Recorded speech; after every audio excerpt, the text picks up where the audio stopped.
Please welcome Chairman Leon W. Russell to the stage. Good morning, NAACP. Are we fired up? Fired up?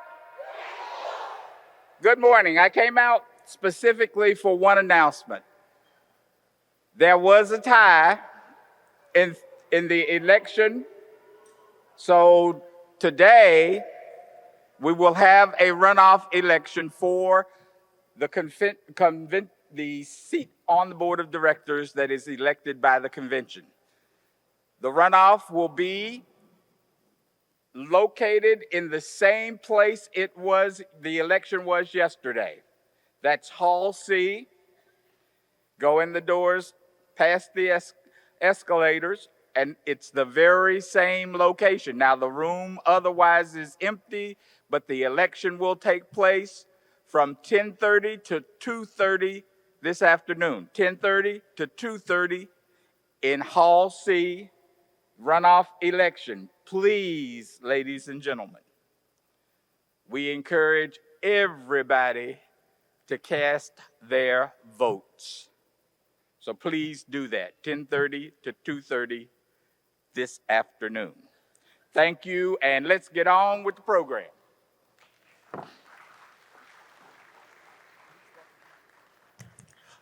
Please welcome to the stage Hazel Dukes.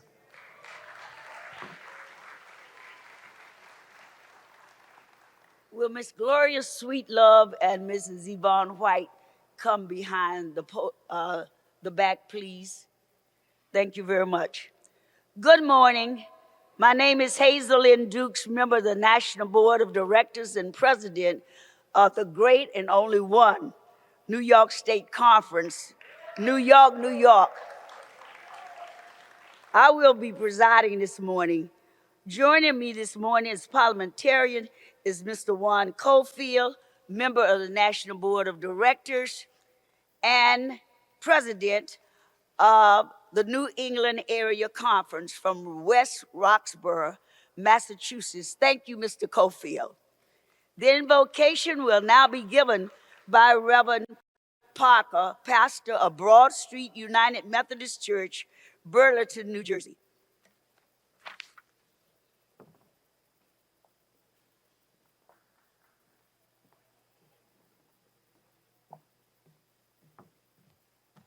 Good morning, NAACP. How are you all? Good. It's a glorious morning. Today is a good day because this is power. We are power. Let us pray. Gracious and heavenly God, we thank you for another day. Thank you for the speakers, the technicians, the ushers, the facility. But most importantly, God, we thank you for you. God, it is my humble opinion that it is because of your grace and mercy that you empowered us to walk into our power. It is because of your grace and mercy that we have the education, power, and tenacity to dismantle white supremacy. God, we know that you guide our hands and feet. God, we pray that on this last day of the convention, you supply us with what we need mentally, physically, and spiritually to advocate for what our community needs. In good days and bad, help us to remember that this work we are doing is powerful. This work we are doing is empowering us. This work we are doing, this is power. And we get our power from the source, God, that's you. So, blessed Savior, be with us again this day. Wrap your Holy Spirit around each and every one of us as we lean into your unmatched power. Bless those coming and going today, those watching over the internet, and those who couldn't be here but wanted to be. Show yourself mighty in this place. We thank you, God, in the mighty, miraculous, and matchless name of Jesus. Ashe and amen.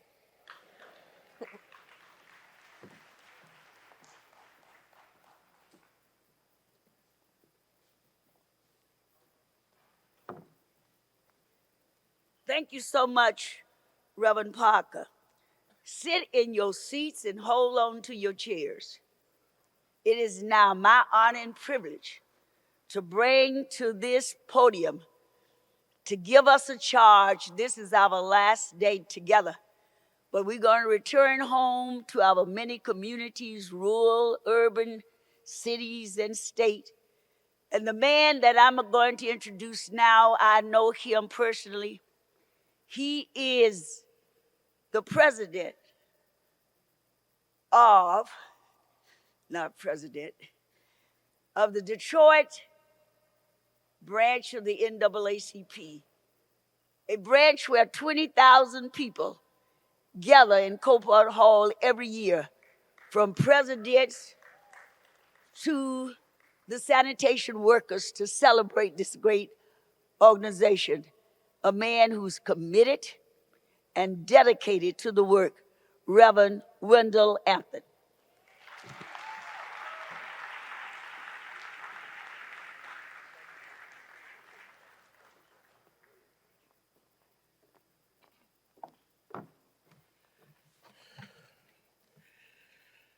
America is calling you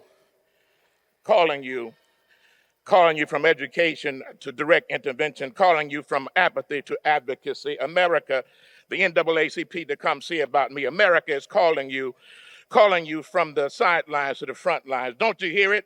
Don't you see it? Don't you feel it? America is calling you not to watch what happens, but to make something happen. Not just to think about it, but to be about it. America is calling you not for quiet acceptance, but for constructive resistance. Not calling you by cell phone, iPad, iPhone, text, Instagram, or tweet. It's calling you to meet the challenges in the streets. America is calling you to get on top of all of this madness so our progress will not stop.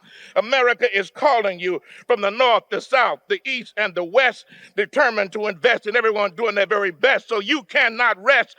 We don't need you to act like you've been called. We need you to come because you got to call. America is calling you.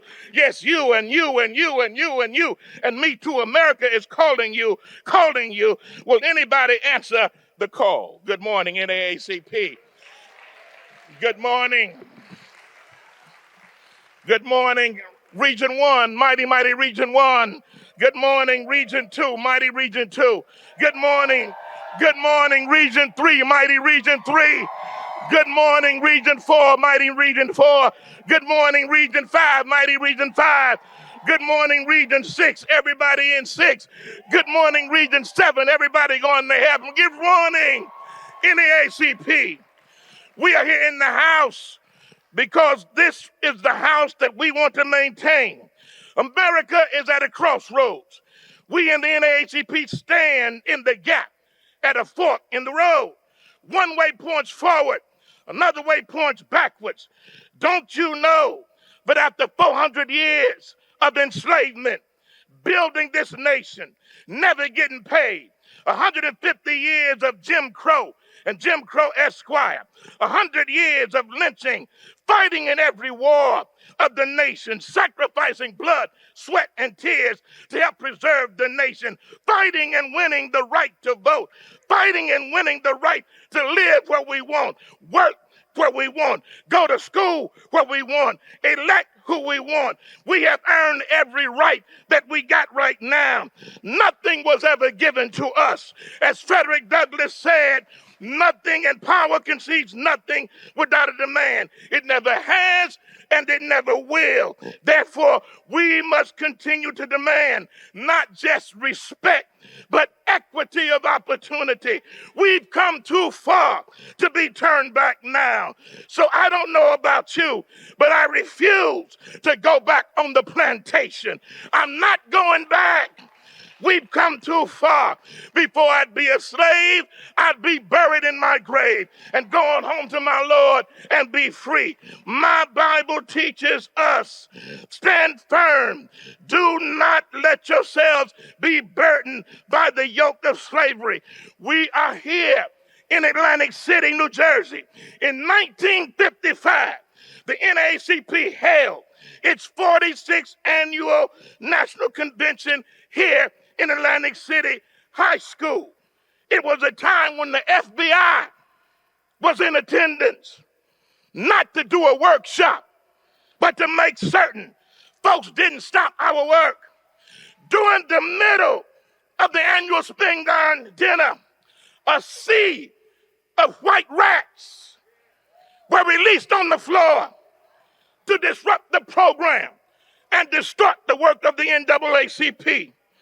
White rats running loose on the street of the floor of the National Convention of the NAACP, done by a white supremacist organization bent on division and confusion. Well, today, beloved, we still have rats released on the very foundation of our freedom and liberation. These rats even have names. They are called redistricting rats, gerrymandering rats, voter suppression rats, states' rights rats, make America great again rats, insurrectionist rats, seditionist rats, stealing our right to vote rats, big liar rats, right-wing evangelical Christianity rats. These rats are running loose all over the country. They are biting our votes' rights. They are swallowing up a woman's right to health, access to health care. They are attacking and invading the nation's capital. They're getting ready to chew up affirmative action. They are attempting to get in the way as we take our souls to the polls and vote. They are scratching away at the Constitution because they believe authoritarianism is a better solution. These rats ain't trying to run away with no cheese. These rats are really trying to steal your freedom and put you at ease. That's what these rats are doing. Beloved, that's why Amos Brown, Fannie Lou Hamer, the 20th child in a family of 6 girls and 14 boys, when I asked Leon who she was, she said, "My name is Fannie Lou Hamer, and I exist. I exist at 626 East Lafayette Street in Ruleville, Mississippi. The reason I say exist is because we've been excluded, Derrick, from everything in Mississippi but the tombs and the graves. That's why for us it's called, instead of the land of the free and the home of the brave, it's called in Mississippi the land of the tree and the home of the grave. Her parents were sharecroppers. Family picked 56 bales of cotton a year. One bale of cotton is 495 pounds. She said so many times for dinner they had greens with no seasoning and flour gravy. Her mama would mix flour with a little grease and try to make gravy out of it.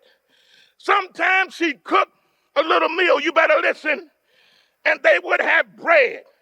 She said no one could ever say the Negroes are satisfied. We've only been patient. But how much patience can we have? So she reminded the world, the nation in 1964, right here on the boardwalk at the Democratic National Convention, that we didn't come here for just one seat. We didn't come here to take or to be given a seat. We want our whole delegation to be seated. You see, I'm tired.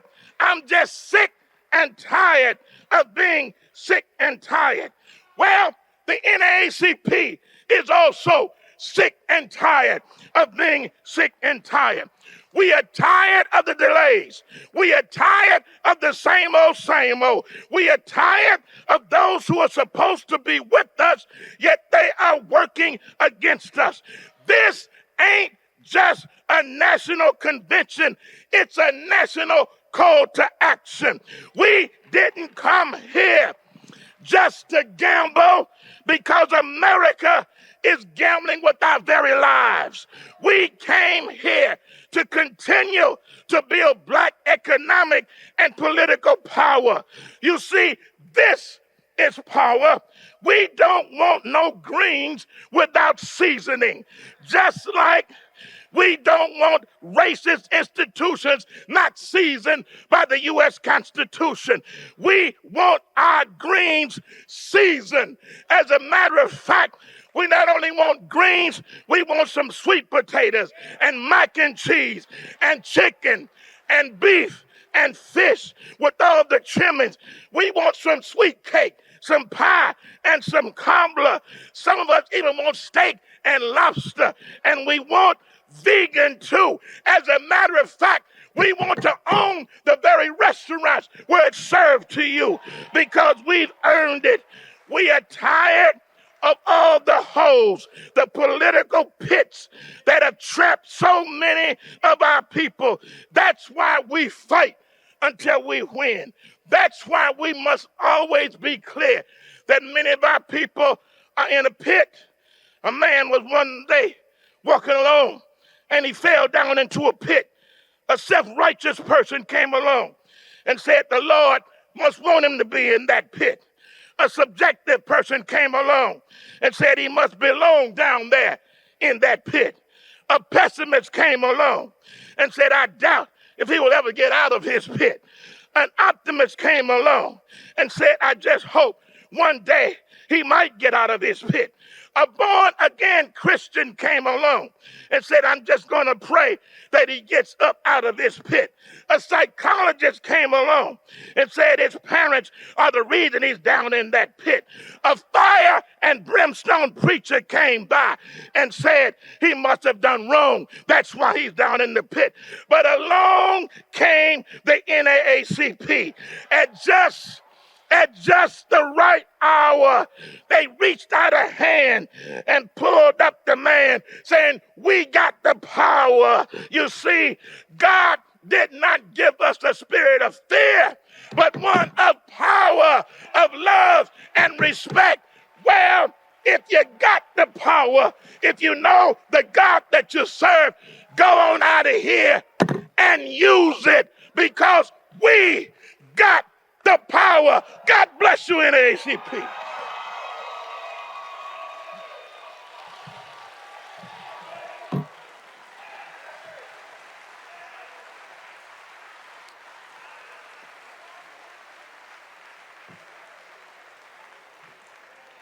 Fired up. Fired up. That's the Reverend Dr. Wendell Anthony from the great Detroit.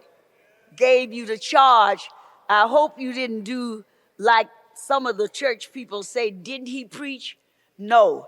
Didn't he charge you to return home to do the work of this great association? It is now my great honor to bring to this podium the president of the New Jersey State Conference, brother, beloved Richard Smith.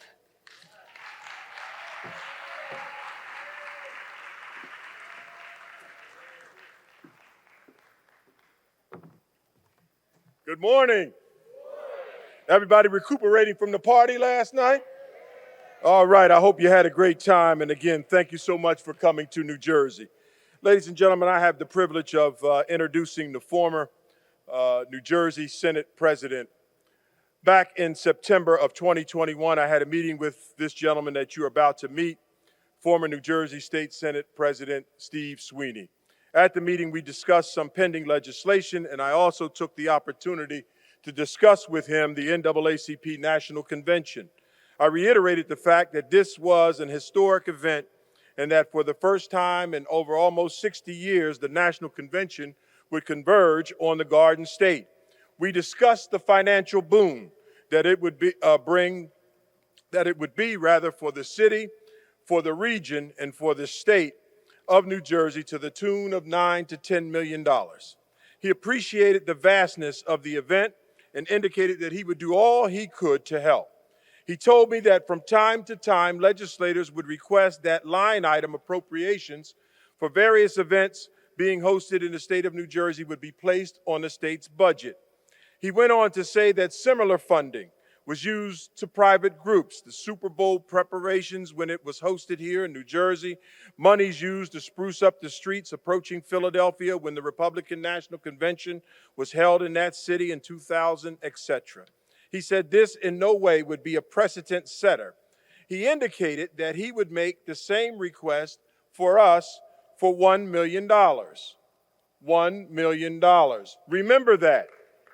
I shared this information with the committee. Months passed, the November election was held. The Senate president was upset by his challenger after serving 20 years in the Senate. He and I spoke about the election, and I did not raise the appropriations topic. However, at the end of our conversation, he said, he indicated that he was going to make good on his commitment. A couple weeks later, I received an email from my dear friend Kevin Drennan in the Senate Majority Office with a bill attached, Bill S-4218. The bill said, this bill appropriates $2 million to CRDA to support the costs associated with hosting the NAACP National Convention in Atlantic City, New Jersey. $2 million, not $1 million.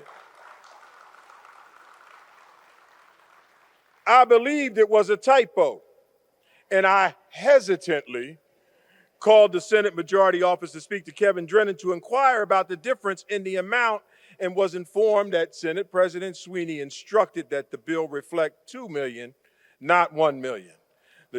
Kevin Drennan said, President Smith, do you need less?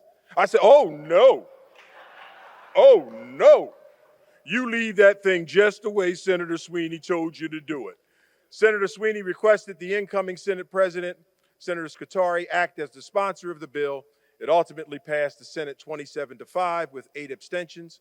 Immediately following its passing, I was informed that our dear friend and Legislator of the Year Award recipient, Assemblywoman Verlina Reynolds Jackson from my hometown of Trenton, New Jersey, picked up the bill and sponsored it on the Assembly side.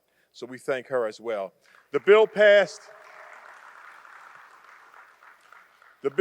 the Assembly on January the 10th, 49-24. Governor Phil Murphy signed the bill. Ladies and gentlemen, this went a long way in ensuring the financial foundation required to make this event a success.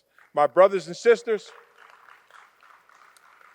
it is with great honor that I introduce to most and present to others my dear friend, former New Jersey State Senate President Steve Sweeney. Please stand on your feet and give him a round of applause.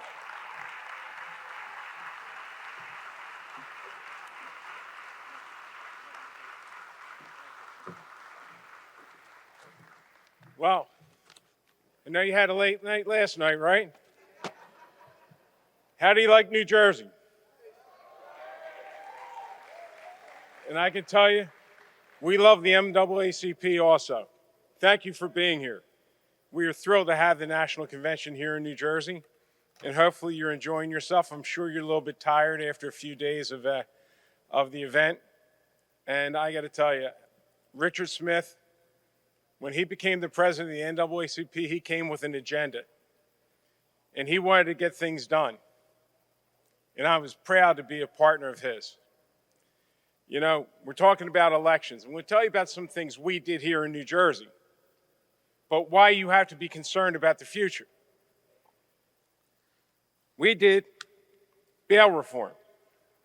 We ensured the people that were poor, the top bail reform program in the state. You know, we were holding people in jail because they were poor. That's wrong. We passed bail reform. We gave Voting Rights Act, put 83,000 people back on the voting rolls. We provided millions of dollars in funding for Second Chance, because you know we've all made mistakes in life, and it's a life that should never be wasted.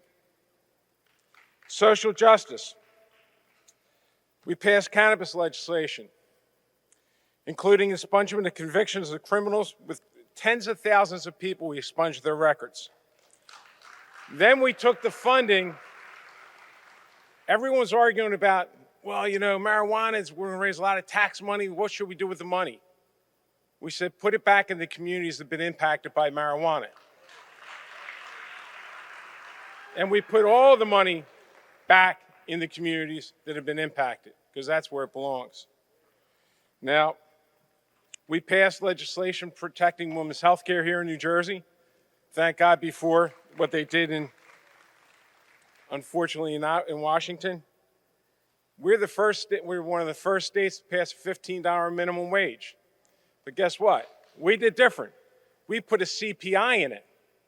So as inflation goes, people that are working day and night don't have to wait for a legislature somewhere to wake up or a federal government to increase their minimum wage.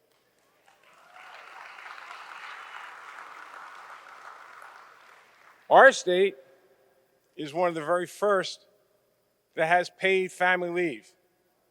For the people that don't, it is a game changer. It is a life change.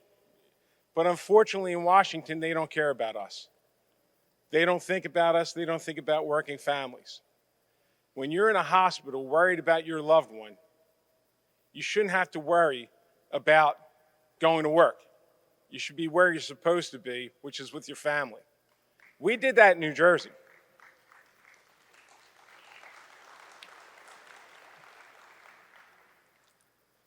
The elections. Everyone talks about elections. I stand before you as an example of what happens when people don't vote. I have stood for workers' rights, for brown, black, white, all workers. I lost my election. No one could believe I lost my election. You know what happened? People didn't vote. The person that beat me is radical to the right, probably as radical as Donald Trump. Replace me.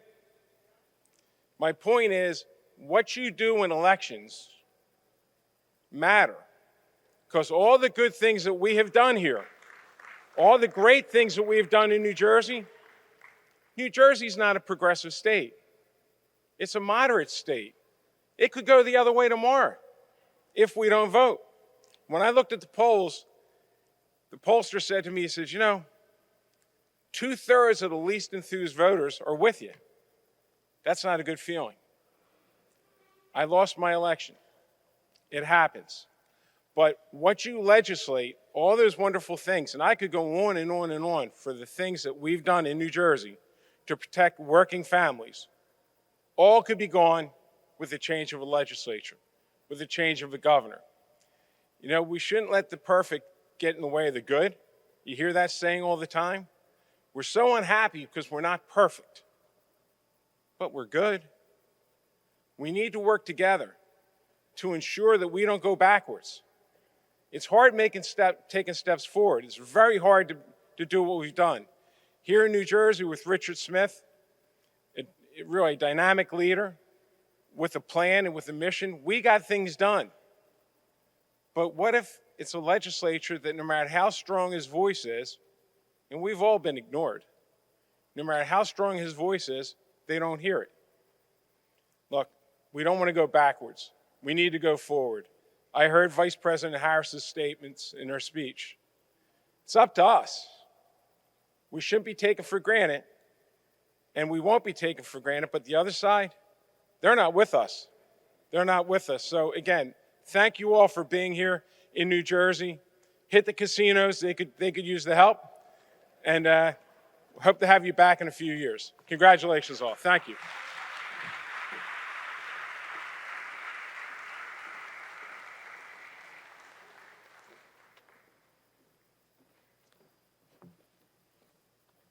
Thank you, former State Senator Sweeney. He kept his word, a man of great integrity, and we are eternally grateful for him and his commitment. The mayor said it's a great day. It's been a great week in Atlantic City. Let's hear it for them.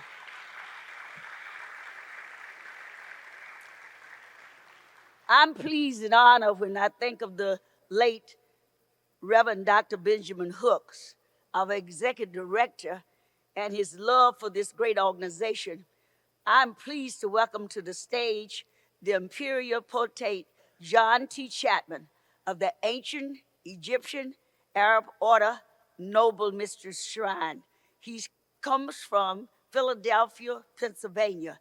He will be joined by Chairman Leon Russell, Vice Chairman Karen Boykin Towns, and our President and CEO, Derrick Johnson.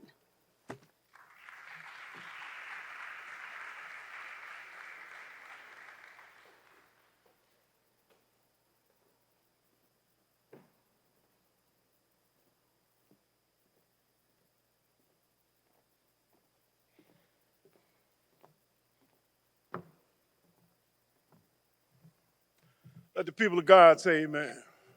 You love the Lord, say amen again.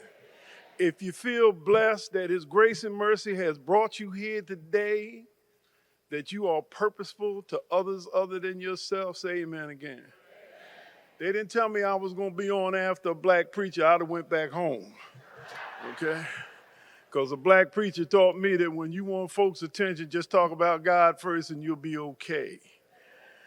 Before I proceed with any remarks, let me say that the cherished love of my life, 41 years with this fool, is seated here this morning, my beautiful wife, Kelly.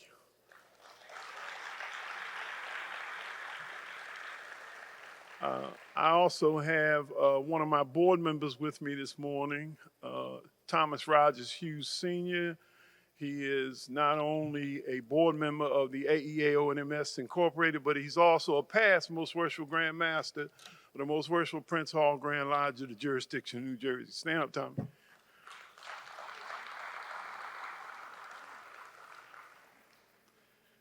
Bishop, I don't know how I got here, because I wasn't supposed to be on this journey.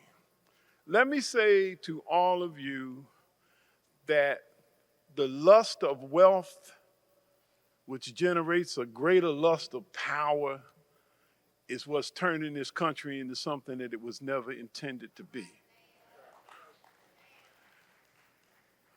For 42 years, I worked in public schools, okay, in several areas of this country. And let me tell you this. We've lost one generation of children, and we're on the brink of losing another.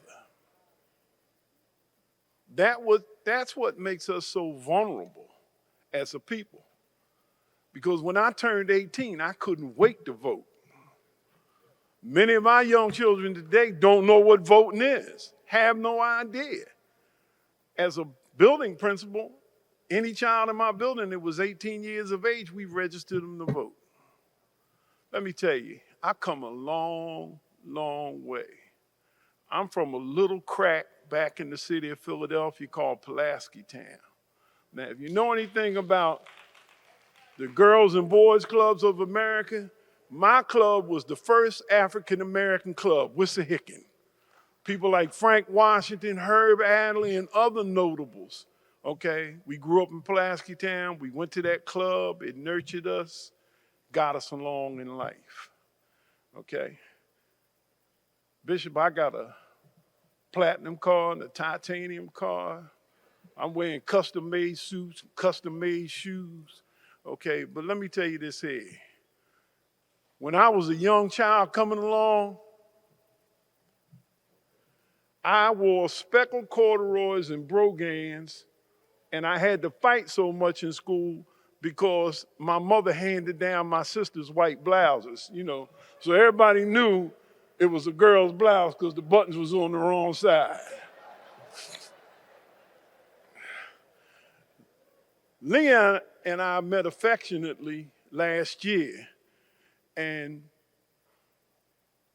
being two light-skinned boys rooted in Virginia, when he got to Philadelphia, because I invited him to attend our 128th session, I brought Leon something that all Virginians love, okay? A ham, okay?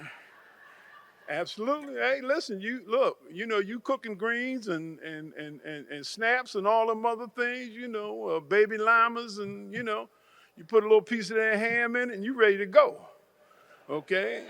And if you're boiling in the morning, okay, and take it out, Bishop, and let it dry out and put it in the pan with a little bacon grease, okay? Get yourself some coffee grinds. All right, you can have some country ham and red eye gravy with them grits you eating.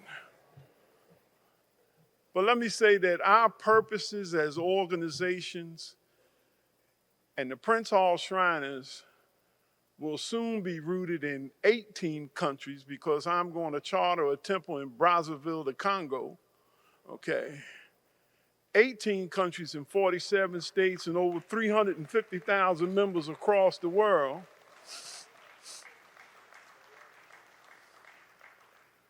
And let me say this to the NAACP. We were the original financial backers of the NAACP Legal Defense Fund, okay? Somehow or another, we lost that step because, we get important. We got credit cards, mortgages, we think we important. Well, let me say this. My grandchildren, their mothers are Caucasian. And she said to my wife, well, my children are not black or white, they're mixed. I said, no. Here's what they'll be when they meet their first redneck and ask you, what you doing with them little nigger children? That's what they're gonna be. This is America. Reality is purposeful. We have to come together shoulder to shoulder, okay, to fight the political battles because those are the battles that will ensure that another Clarence Thomas will never, ever be nominated to the Supreme Court of the United States.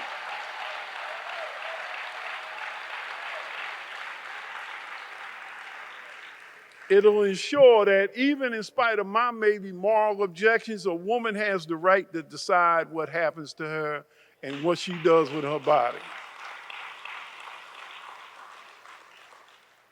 And since we talk about women, let me tell all you women out there in the audience that whether you like it or not, you are the keepers of morality in our world and in this society.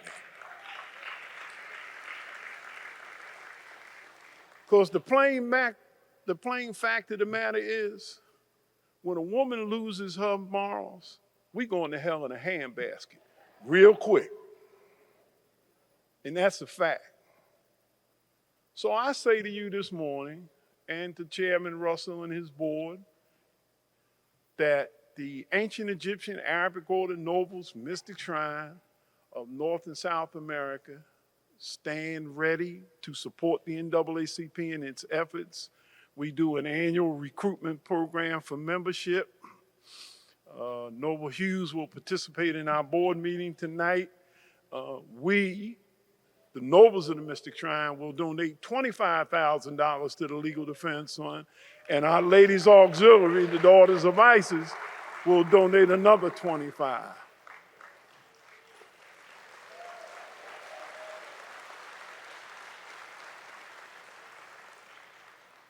But that's not enough. And there's never going to be an enough. And I'm just grateful that I feel that grace's mercy every morning. Noble Hughes was with me this morning, and Honorary Past Imperial Potentate Alfonso Braggs, they're members of Alpha Phi Alpha. But I'm a member of the greatest fraternity on earth known to God and man, Kappa Alpha Psi, men of achievement in every field of human endeavor. And Bishop, like the song says, the Crimson Stream will never lose its power. But I'm going to take my leave, and I want to thank you for having us here today. I want to thank, in particular, Alfonso Braggs and Bill Lewis, and certainly the chairman, Leon Russell, for this opportunity. It's just time to bring this blended giant together and show America that we are a true democracy, that we all matter, okay? And that the richness of being a citizen of this great nation is that we can all do better at any time for any reason. Bishop, God bless you.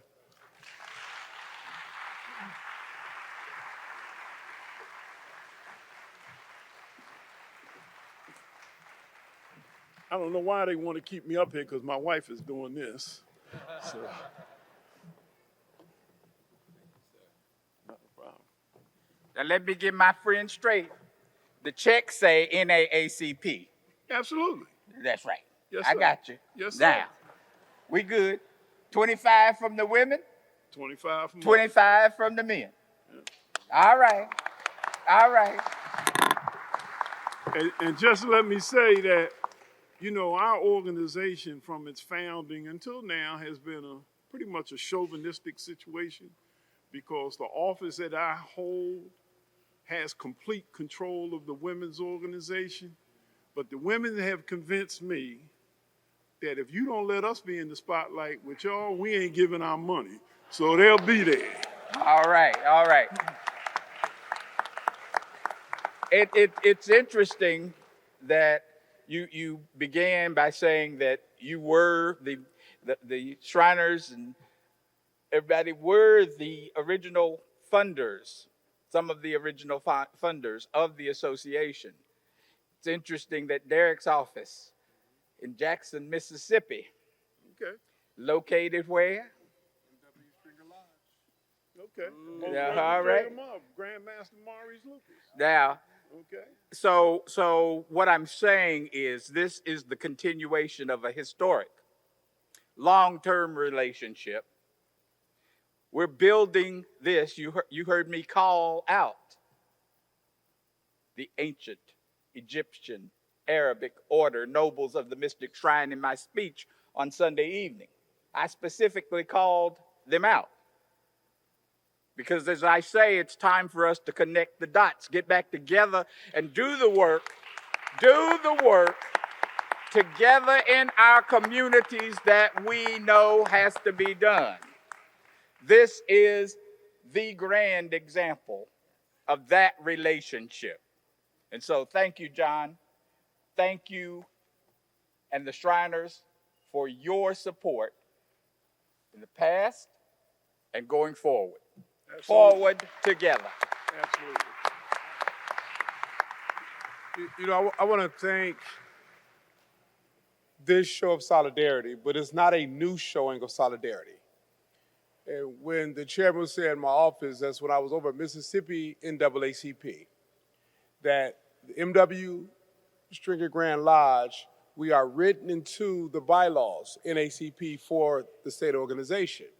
And we're written into those bylaws because when there was a call to have a meeting in Niagara, that MW Stringer Grand Lodge wanted to make sure that Mississippi had representation.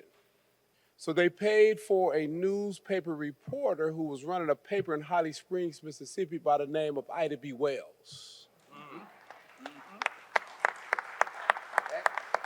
And so Ida B. Wells went to the meeting and came back and gave a report.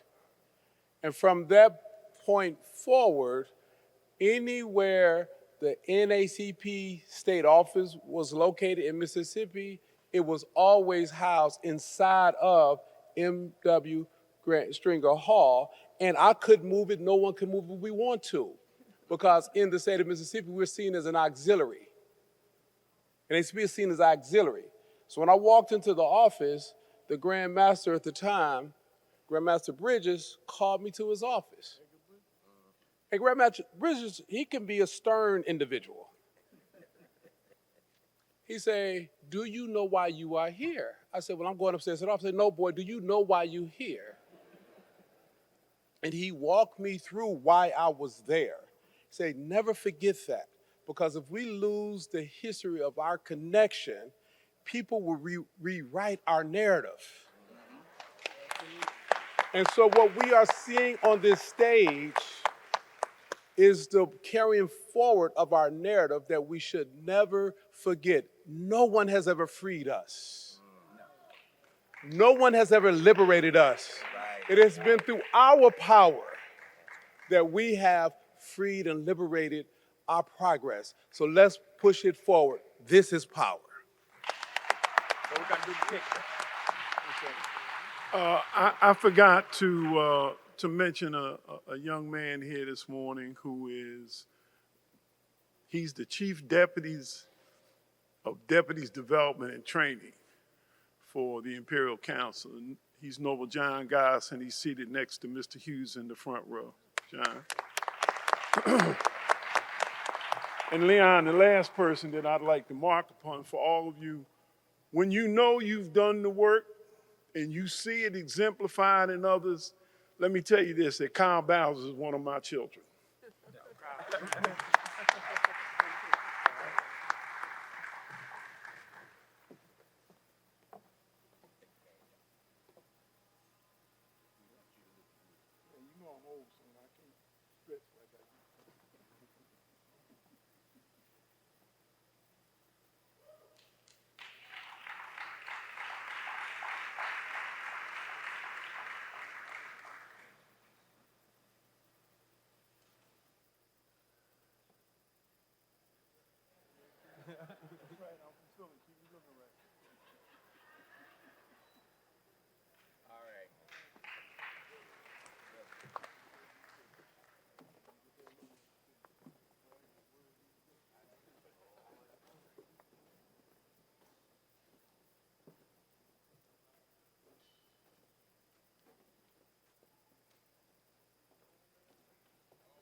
Good morning, delegates. Good morning. My name is Dr. Derrick L. Ford, and I just want to say on behalf of our Credentials Committee, we want to thank you for electing us to serve in this capacity at the 113th National Convention of the NAACP. So I'm here to give the final credentials report. For delegates for Region 1, 87. Alternates, 9. Total, 96. Region 2, delegates, 363. Alternates, 62. Total, 425. Region 3, delegates, 199. Alternates, 13. Total, 212. Region 4, delegates, 46. Alternates, 4. Total, 50. Region 5, delegates, 287. Alternates, 17. Total, 344. Region 6, delegates, 95. Alternates, 4. Total, 99. And Region 7, delegates, 110. Alternates, 12. Alternates 2, total 112. At large, delegates 185, alternates 20, total 205. Total delegates 1,372, alternates 131, total 1,503. Observers 3,487. Gives us a grand total at the convention of 4,990. Thank you. Please welcome to the stage Logan Coles and Michelle Hare for a special presentation.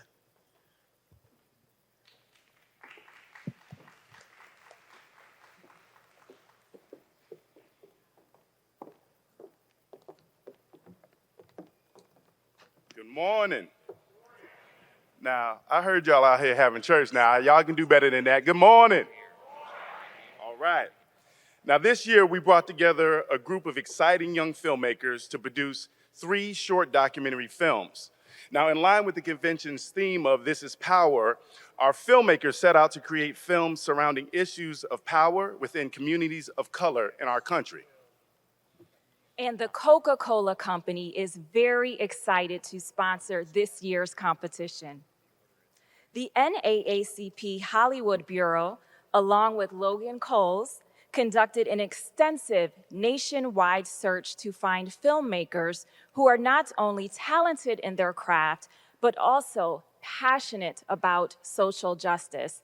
And the Coca-Cola Company participated in that process as well. Now, our filmmaker activists were put to the test. Now, I don't know how many of you guys have made films out there, but it takes a lot of hard work. Now, these filmmakers, they only had 5 days to develop, shoot, and edit these short documentary films. And we are so proud of all of the hard work, sweat, and love that these filmmakers put into their films, and we are thrilled to show them to you all today. First, we have Say Your Grace by Bree Weber and cinematography by Jennifer Wilson.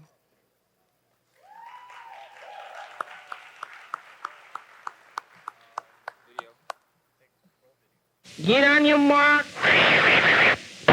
Get set.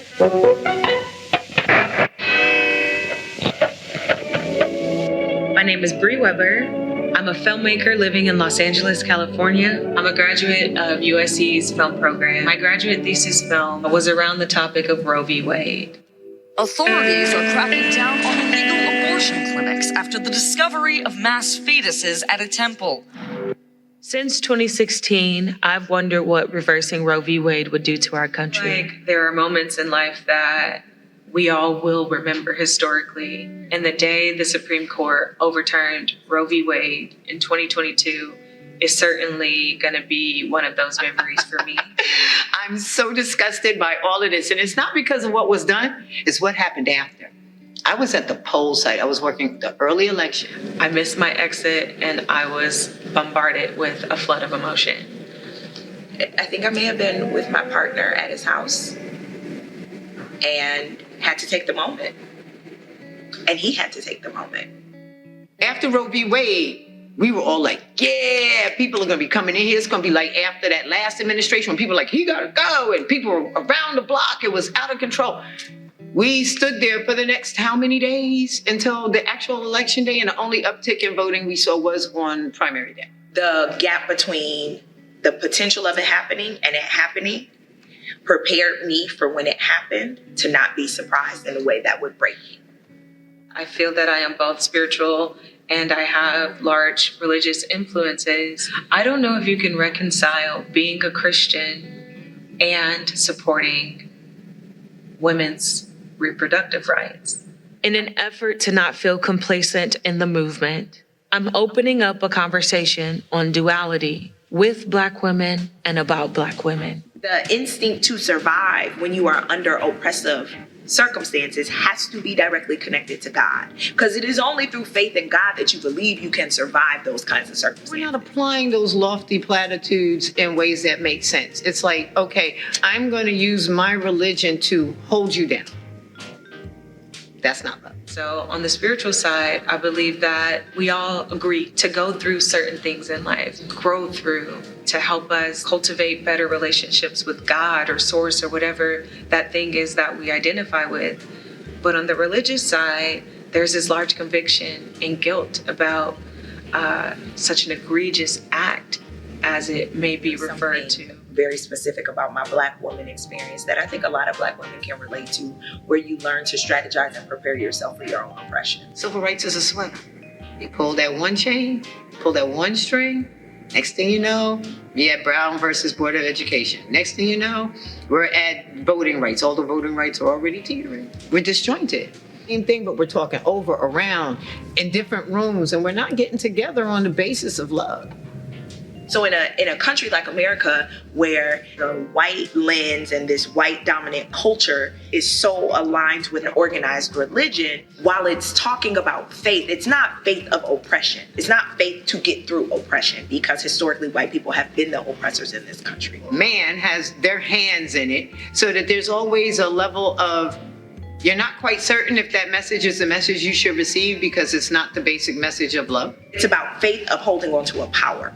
I think that it would be a weird level of hubris to think that it's just us and we just control it all. No other law in our country that governs someone's body.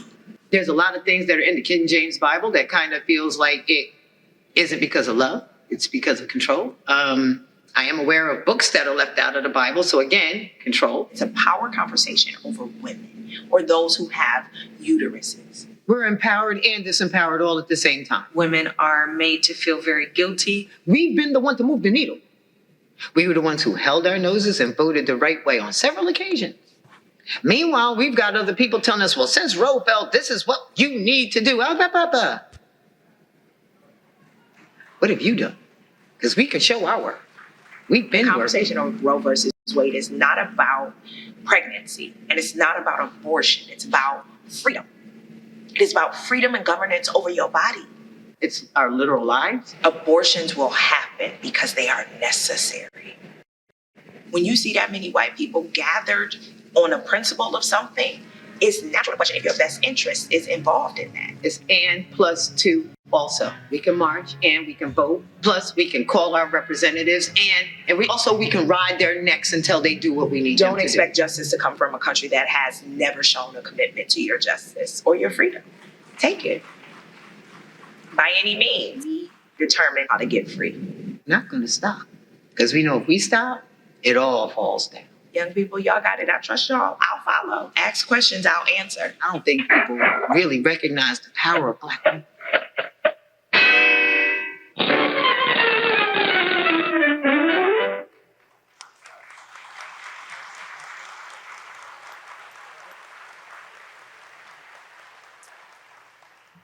Next, we have Strike a Match by Asia March and Mackenzie Foy.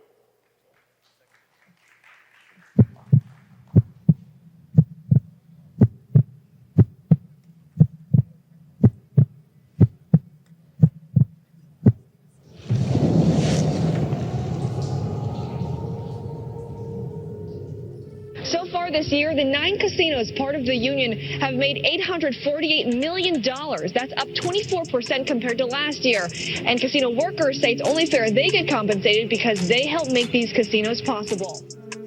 You got to pay your rent, all your bills, inflation. $18 that's the least they could do. I mean, because the only thing this casino's going to do is keep right on rolling and hire new people or more people for cheaper money. They say wages haven't kept up with cost of living, and many workers are struggling to survive. The economy is going up, the rents are going up, the gas price is going up, the bills are going up. Make the money and they give it to North Jersey and they line their own pockets with it, instead of paying their people what their full wages are and their full worth is. I mean, for instance, this resorts, we just had a meeting that said they got a casino over in Connecticut and now they got one down in Seoul, South Korea. So if they got that money to get those two casinos built from the ground up, why we can't get our just due? So something stinks in Denmark, don't you think? I've been at resorts for 22 years. Well, at resorts, we still don't, as of today, the 17th of July, we still don't have a new contract. We've been working on an extension since the end of February 2020. Nobody knew what was going on back then. And so now we're coming down to the point where we have to negotiate. And 5 of the 9 casinos already agreed to a contract, and it has been ratified. And so resorts and Golden Nugget are the last 2. The pandemic hit us hard. It was so unexpected. We were, so used to being in person, having that social contact, and then all of a sudden, it just immediately stops.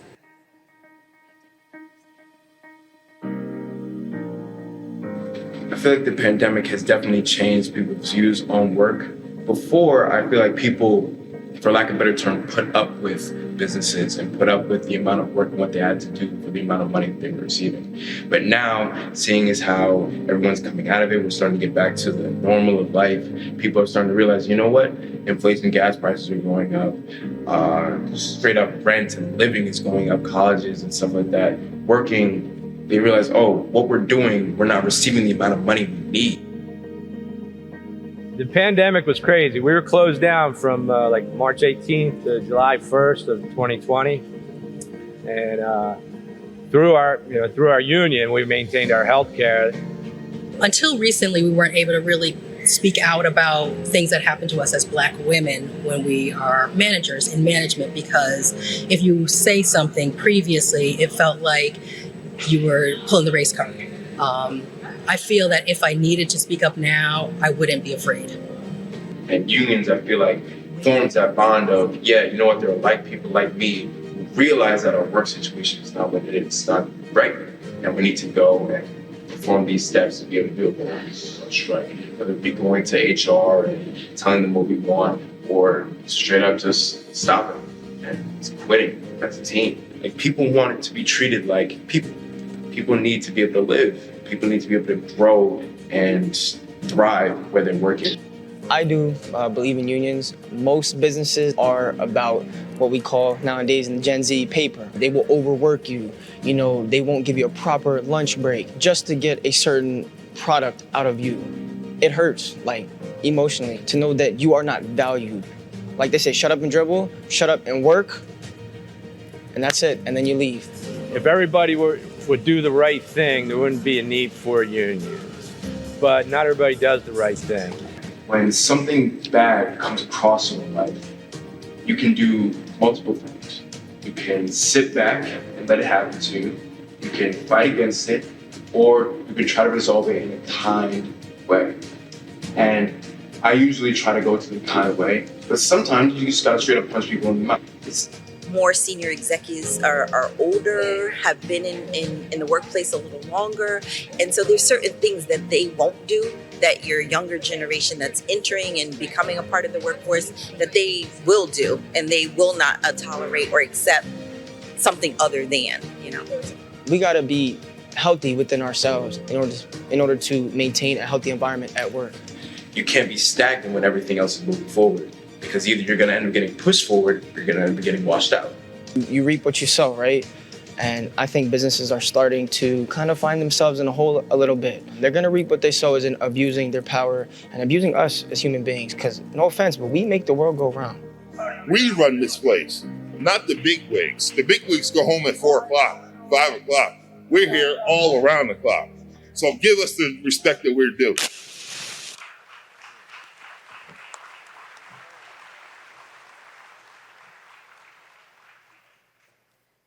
And finally, hashtag Through Our Lens by Shiko Jiroge and Timothy Richardson.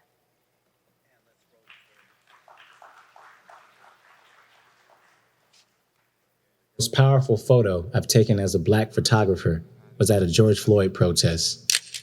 At a protest. At a protest. At a protest. Photographs are powerful tools that have been used to capture the Black liberation. The Black liberation. The Black liberation. Images have started movements. Images have started movements. Images have started movements.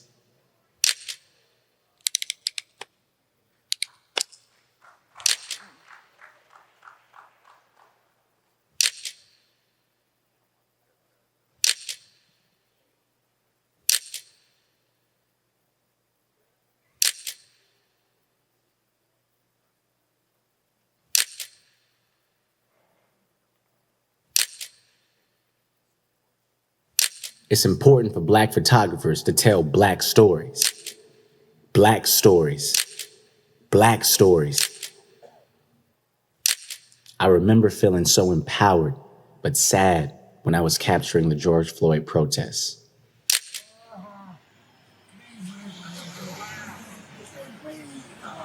Well, you got him down, man. Let him breathe, at least, man. I couldn't breathe.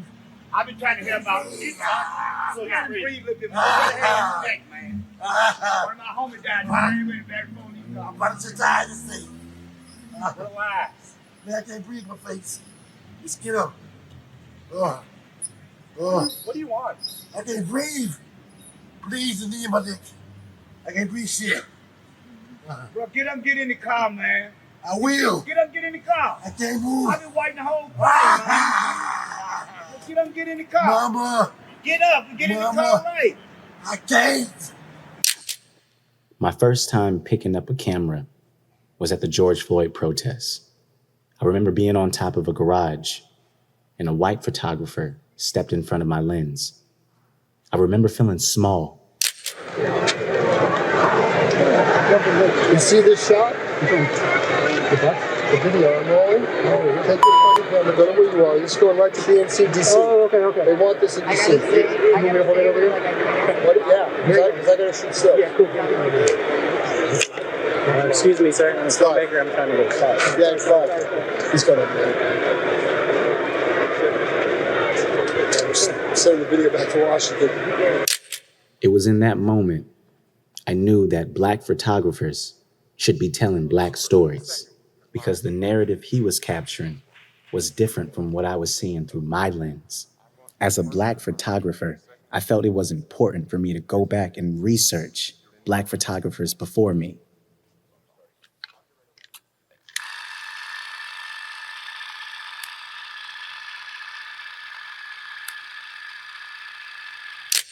Like Gordon Parks, Anthony Barboza,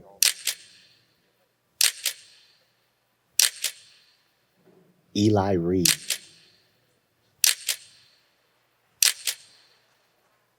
Kwame Brathwaite,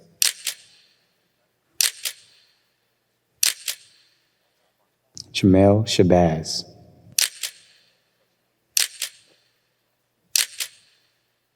Latoya Ruby Frazier,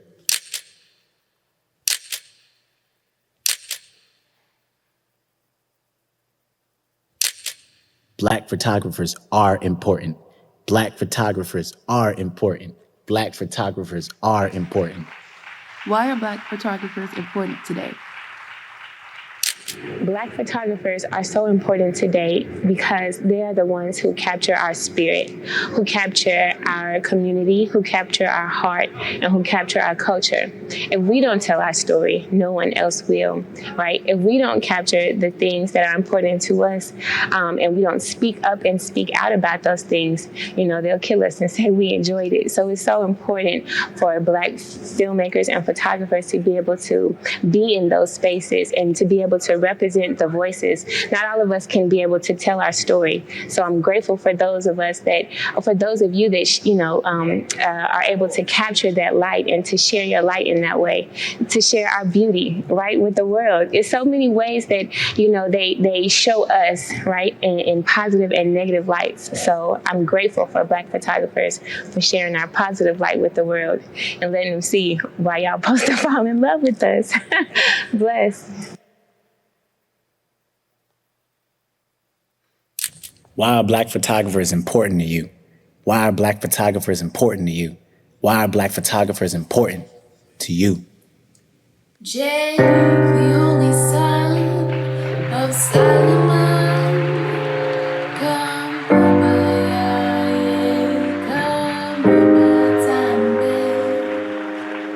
world to bow and touch the sun. Come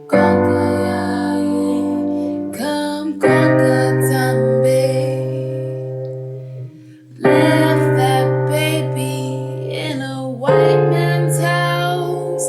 Come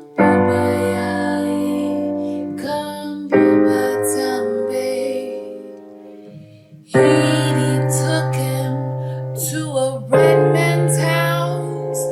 Come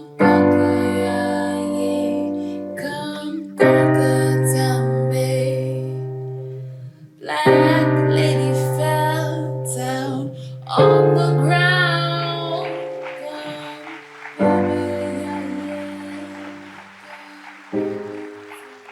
NAACP family, let's give one more big round of applause for our 3 amazing films and our talented young filmmakers. Yes.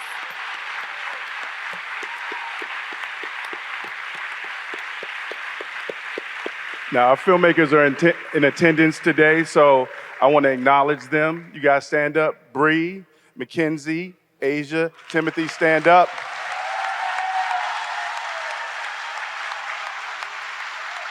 Take your flowers.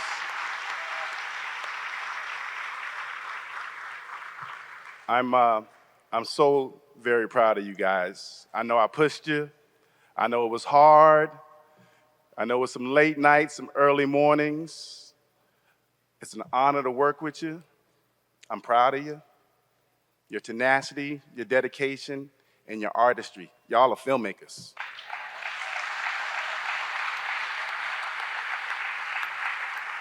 I told myself I wasn't gonna cry. All right, now it's your turn. All of you in attendance today have the chance to vote for your favorite film. And the short film with the most votes will earn the winners an all-expense paid trip to Los Angeles to attend next year's NAACP Image Awards. Now, while in Los Angeles, they'll also have the opportunity to take meetings with high-level industry execs in hopes of taking their careers to the next level. That's right. All right, so is everyone out there ready to vote? It's a hard choice, some hard choices. It's a hard choice.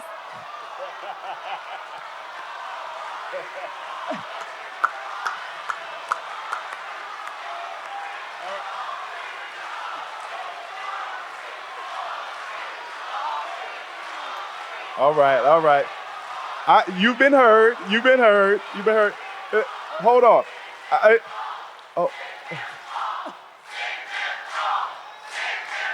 Can I speak?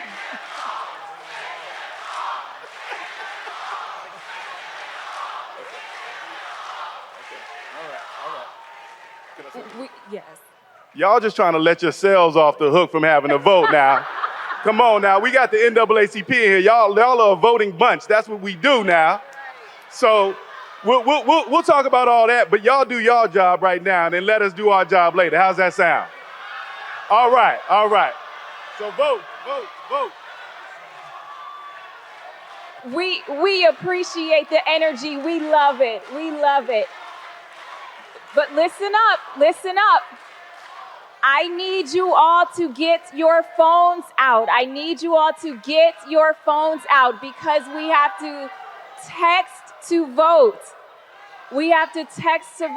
So here are your instructions.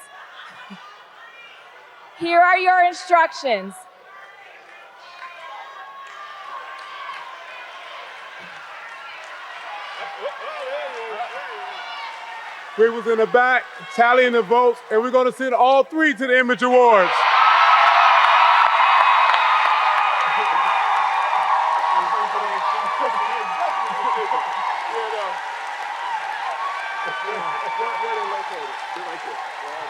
In fact, would you all join us on the stage? Please join us on the stage.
Hold it 1 minute.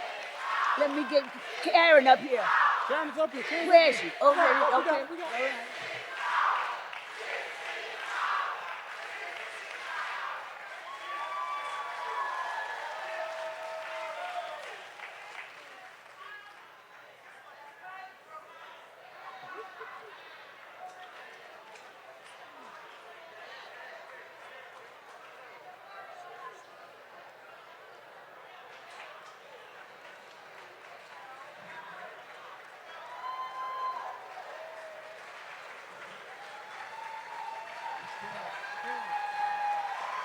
So now, I want to ask the vice chair of the board, but more importantly, the chairman of the Image Awards Committee to have a few words. Karen Boykins-Town. You guys have the power, and these talented filmmakers will be in Los Angeles with us for the Image Awards.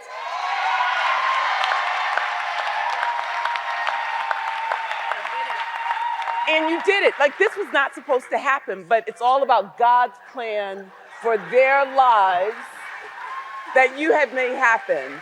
So congratulations.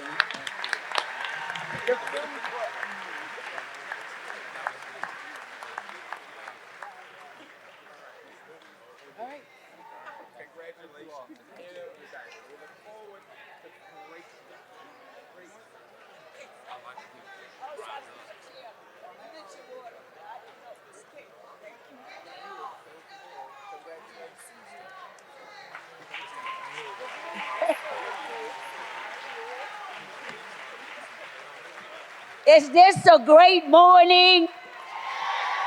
Is this a great morning? We want to thank Mr. Coles and Ms. Hare for us enjoying the film project, captured by our young people. Look, America, at these young, black, talented,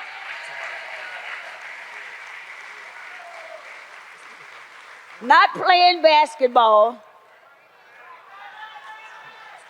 They don't have the bullets, they have the ballots. That's power. Now it is my privilege to bring Kyle Bowser, Senior Vice President of our Hollywood Bureau, to the stage, and he will serve as the moderator for our next discussion. Let's welcome Mr. Bowers. Good morning, good morning, good morning.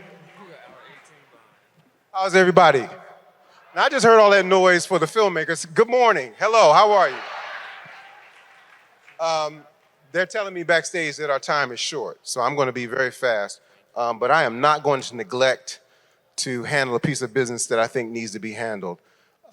There's an army of people who are responsible for this convention and putting on all the events and activities that you've participated in, and they need to be acknowledged. So please put your hands together for the national staff. Thank you. And within the national staff, there are 4 people who I think are really deserving of specific attention. Gina Lawrence, Annalise Satori, and David Hargrit have worked exceptionally hard to make this a wonderful 113th National Convention, so please acknowledge them. You've seen them around the hallways.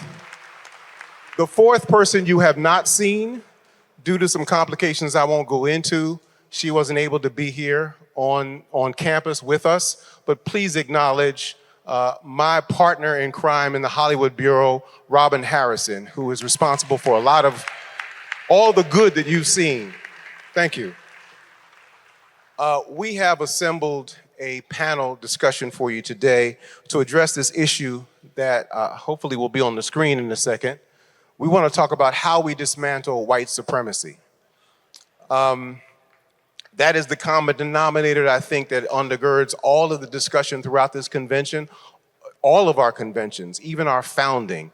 We as an association have been dealing with this issue of white supremacy. So we've brought some guests here today who are going to dig into the subject and hopefully illuminate for you how it is we can go about dismantling this issue. First, let me introduce to you a gentleman who is the founder of WIT PR, and he is also the pastor of Salem Baptist Church in Jenkintown, Pennsylvania, my hometown of Philadelphia. Please welcome Reverend Marshall Mitchell. Thank you. I also would like to bring to the stage one of our own. She is a brilliant political strategist, and she is also the president of the Brooklyn branch of the NAACP. Please welcome L. Joy Williams.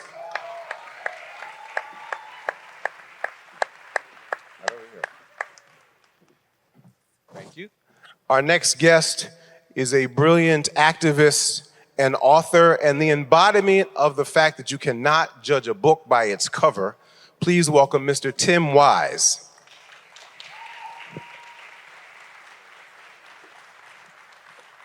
And then lastly, of course, our esteemed leader who, you've heard the term game recognizes game, right? Well, this is vision recognizes vision. And his leadership style is to support vision, to include the creation of the very first Black-owned production studio in Hollywood, soon to come, owned by the NAACP. Please welcome my boss, President and CEO, Derrick Johnson.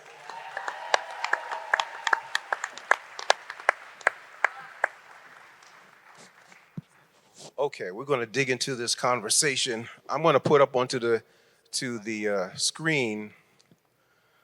The print is hard to read from here, so I'm going to read it out loud. White supremacy is a systematic and interlocking web of social, political, cultural, legal, and educational institutions empowered to affect inequitable policy and practice in order to preserve the economic dominance of a privileged class at the expense of the disenfranchised. The NAACP is committed to eradicating the legacy and perpetuation of this global scourge. That's a lot of words. Some of them are underlined, and so I'm going to ask you, Marshall, to pick a word that is underlined in that definition and expound on its importance. Interlocking. It is such a maze and a thicket for people to work through as you try to work through white supremacist institutions. As soon as you think you get through one trap, it's like a maze, you enter into another room. And I think when we begin to look at them and disaggregate them and say, well, I'll take on the legal, Howard University in Hampton and Talladega will take on the educational, I think you don't see how complex it is, because you get to Talladega, you get to Howard University, you go through that system, and then it's time to interview for the job, and you realize that it's interlocking, it's a matrix, and it's very, very tough to navigate it. And I think because it's interlocking, it's on all of the time. Got it. Eljoy, would you like to expound on this definition in any way? I would say just highlighting specifically systemic. Because that is what we spend a lot of time in the organization talking about, that we aren't, as the NAACP, we aren't a social services organization. That's right. What we are called to do is break up the systems that exist that consistently put up roadblocks and make sure that this economic and global educational scourge of economic dominance of white supremacy is broken up. So it's sort of like when you have a head cold, right, and you take medication to break up all of that mucus inside, right, all of that ugly stuff that you got to get out. That's what I describe white supremacy as. It is a scourge in the body that you need to take medication for to break it all up. And NAACP is the medication that we take in order to break up all of those systems so that it can be expelled from the body and we can actually live healthy lives. So we are called to look at all of those systems and see where are the roadblocks, where are the systems that were created. And it's hard because even we are told, well, that's how it's always done. Well, what we've always done has been racist. What we've always done has been built on this foundation. And so when we're looking at all of those systems and looking specifically, how do we break this up, and challenging ourselves to do that work? Wonderful. Tim? So I want to talk a little bit about systemic also for a slightly different reason, though I really appreciate that brilliant explanation of the sort of physical manifestation in the body politic and the culture that you just heard from Eljoy. I think the system piece is critical because ever since the murder of George Floyd and the uprising that followed, we have been sort of stuck in this cycle. A lot of commentators, a lot of talking heads, politicians, and others, where I think we lose sight of the systematic nature of the thing that we're fighting because we're so focused on these sort of personal manifestations of racism. So we talk a lot about white fragility and we talk a lot about white privilege, and these things are real. But the systemic piece is being lost in this. We're so busy telling people, you need to check your privilege, you need to get over your fragility, but that comes from a systemic root. That fragility is systematic, that privilege is systematic. And I think so much of the movement work started out that way. We started using this phraseology of systemic racism. But then a lot of folks, you know, who started, especially for the first time, really digging into what this was, which, you know, thank God they did. 23 million people took to the streets in the summer of 2020, including millions who had never been involved in racial justice work. But if the focus is all about calling folks out on Twitter, if that's the end, you know, sort of end goal of your activism, or attacking somebody on Facebook because they said something in a way that you didn't like, rather than talking about the systems and the structures that produce that dysfunction, the schools that produce that dysfunction, you know, the institutional spaces that produce that dysfunction, I think that's not going to get us very far. And in fact, that's what leads to the kind of backlash that we have right now. We have states that are prohibiting the conversation around racism because it makes white people feel bad. Well, I've been white for 53 years. And I know my people are indeed quite fragile around these issues, but what we have to be willing to talk about is the system, because if we're talking about it systemically, nobody has to feel bad. It's not. It isn't about you. This isn't personal. This is business, right? This is about changing structure. So if I'm attacking systemic racism, I'm not talking about any individual white person that I'm talking to. Sure. If I'm talking about the police as an institution, law enforcement as an institution, I'm not talking about your uncle who happens to be a cop. I'm talking about the system of law enforcement. I'm talking about the system of the economic system. I'm talking about the labor markets, the housing markets. That's not about you who happen to be a real estate agent. If you're getting defensive, then you need to figure out what that's about. But we're talking about structures. And so I feel like this is a moment for us to reset and to really focus in on the systematic nature of this thing, rather than thinking white supremacy is a bunch of boys marching in Charlottesville with tiki torches and killing people. Right.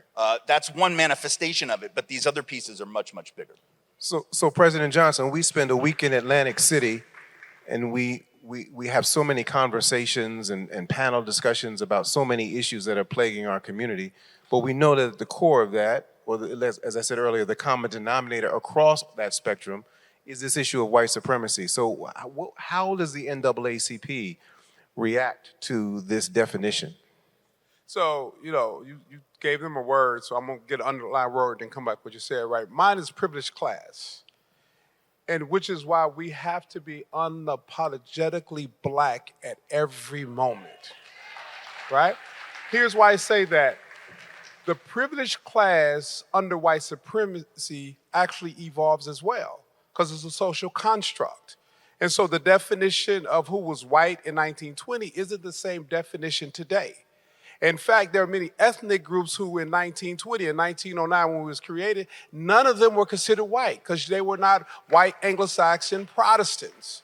And as democracy dictate more people to agree on this concept of white supremacy, they began to invite more people into the class of whiteness. Because Irish was not white, Italians were not white, brother right here was not white in 1909. And so when you understand that the privileged class notion of white supremacy, black folks, we would never be a part of that. And so that's why we advocate for black and other disenfranchised communities, because some of those disenfranchised communities at some point may get invited into the privileged class of whiteness, right? Secondly, how do we deal with white supremacy when it's systemic? You have to do so through policy changes. And policy changes both public policy and corporate policy. It is not enough to have a soup kitchen because people are hungry. You have to go to why are people hungry and fix that problem, and not just put them in a line to get some soup. And so that is the work of the NAACP. And finally, on that notion, the concept of democracy cannot coexist with white supremacy. They're in contradiction with one another. Democracy is about majority ruling. White supremacy is about minority rule. And white supremacy will have you think it's okay to bar access to the voting booth so that individuals can maintain dominance and control over modes of production and costs of labor. But democracies say that everyone who is entitled under a social contract should have access equal to their neighbor to the voting booth to define how our tax dollars are spent. Individuals pay more in our taxes than corporations.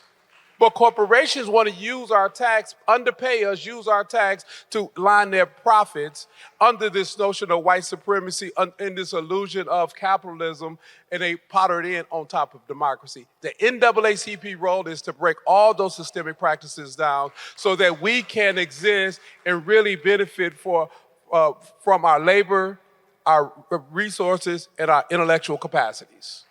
Great. Okay, let's put the PowerPoint, the deck, back up on the screen for a second so we can run through the next image. Okay, so here's the premise. You have a society. I don't know if you guys can tell, but that word society on the screen is actually, the letters are made up of a lot of little people. So you've got a society that is very diverse. But then you have a dominant culture that establishes itself as the norm within that society. Now, it's a dotted line that circles the norm. There's a reason for that, right? Everyone else is the otherized remainder of humanity. The premise is that the otherized remainder of humanity spends their life trying to navigate their proximity to the norm. Some of them get to get inside that circle. Most do not, right?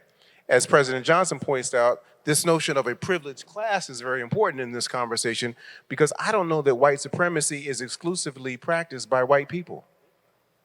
It really has to do with your proximity to that circle in the center, right? So I'd like to hear some commentary on that. Yeah, I think, referring to, I'm a preacher, so I'll try not to preach, but there always has to be a wheel inside of the wheel. And I think we've made the mistake of surrendering our wheel to the normative culture. Black church has always been subversive of that normal culture. You used to hear it when you and I were born in Philadelphia. If you were black and you're a young man, you were clear. You taught young black people, you don't run when you're downtown in Center City because the rules are always different. So the black church was used as an asset. So in Philadelphia, you had West Philadelphia Department of Christian Education, the speakers contest.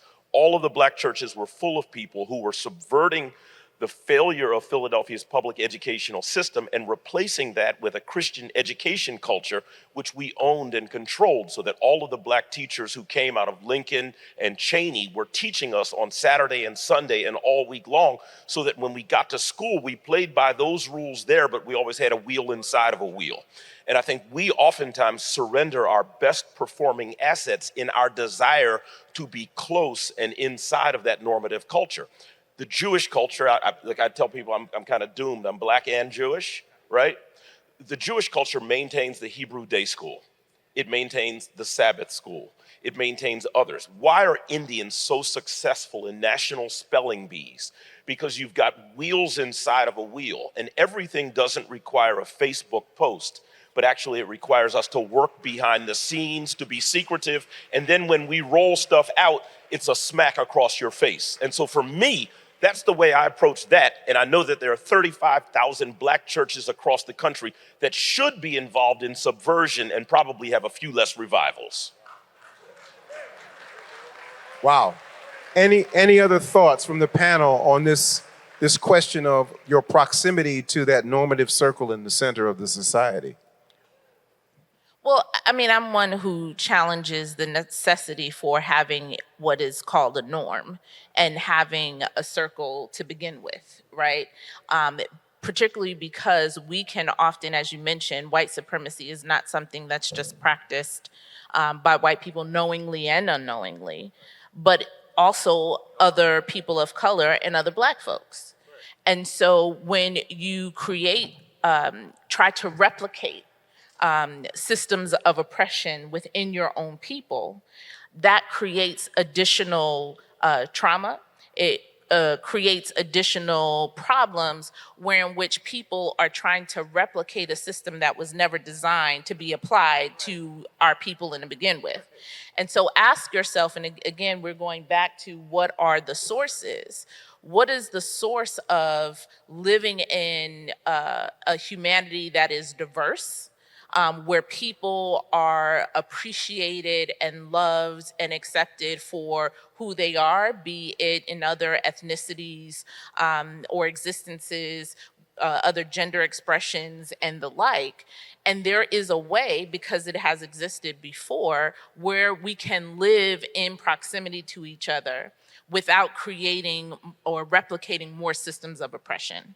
And so for me, again, going back to the center and the cause and the root cause is, are we as Black people called to recreate a norm or a system that will continue to oppress people even within our own families, even within our own communities? I say no, right? So then how are we remaking our communities, our cultures, because we're a culture within many cultures? How are we creating our society to make sure that we are uplifting, empowering, and loving to all those who belong?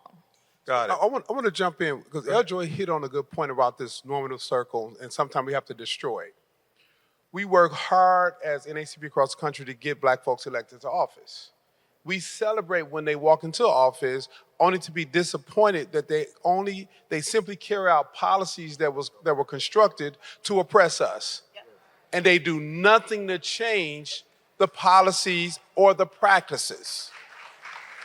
And so white supremacy is so systemic that Black folks carry it out even if they don't know it, or some of them know it. You remember Samuel L. Jackson character on Django. We got a lot of Djangos around here. And so we not only need to break the norm when we get in positions of power and access, we need to take out some of the Django character of Samuel Jackson, who are also standing in the way because they like their proximity to the circle as opposed to their proximity of empowering our people to go beyond the oppressive nature of white supremacist behavior. That's exactly right. Let me. So Tim, Yeah. I'm gonna advance this slide. Can we put the deck back up on the screen, please? Thank you. So I'm gonna advance this slide and suggest that the goal is to obliterate that notion of a normative circle that's dominated by a dominant culture, right? Yeah. And make this a more just and diverse and inclusive and equitable society. What say you about that as a goal? Well, I mean, that is the goal, but I think it's also about it's not that norms are bad, it's that that's not the norm. That picture that you have on the screen right now is not the norm, and it's never been. First of all, part of it has been, right? This country has always been diverse since white folks stepped off the boat and added whiteness to a bunch of, folks of color who were already here, right? We've always been diverse in the sense of hundreds of indigenous nations, Black folk, brown folk, white folk, all these folk. We've never been a just society. We've never been an equitable society. So the question is, can we get to that place? Now, what I want to sort of piggyback with the last slide as well, because the problem with the norm as we have constructed it so far, it isn't just all the wonderful things that were said so far up here.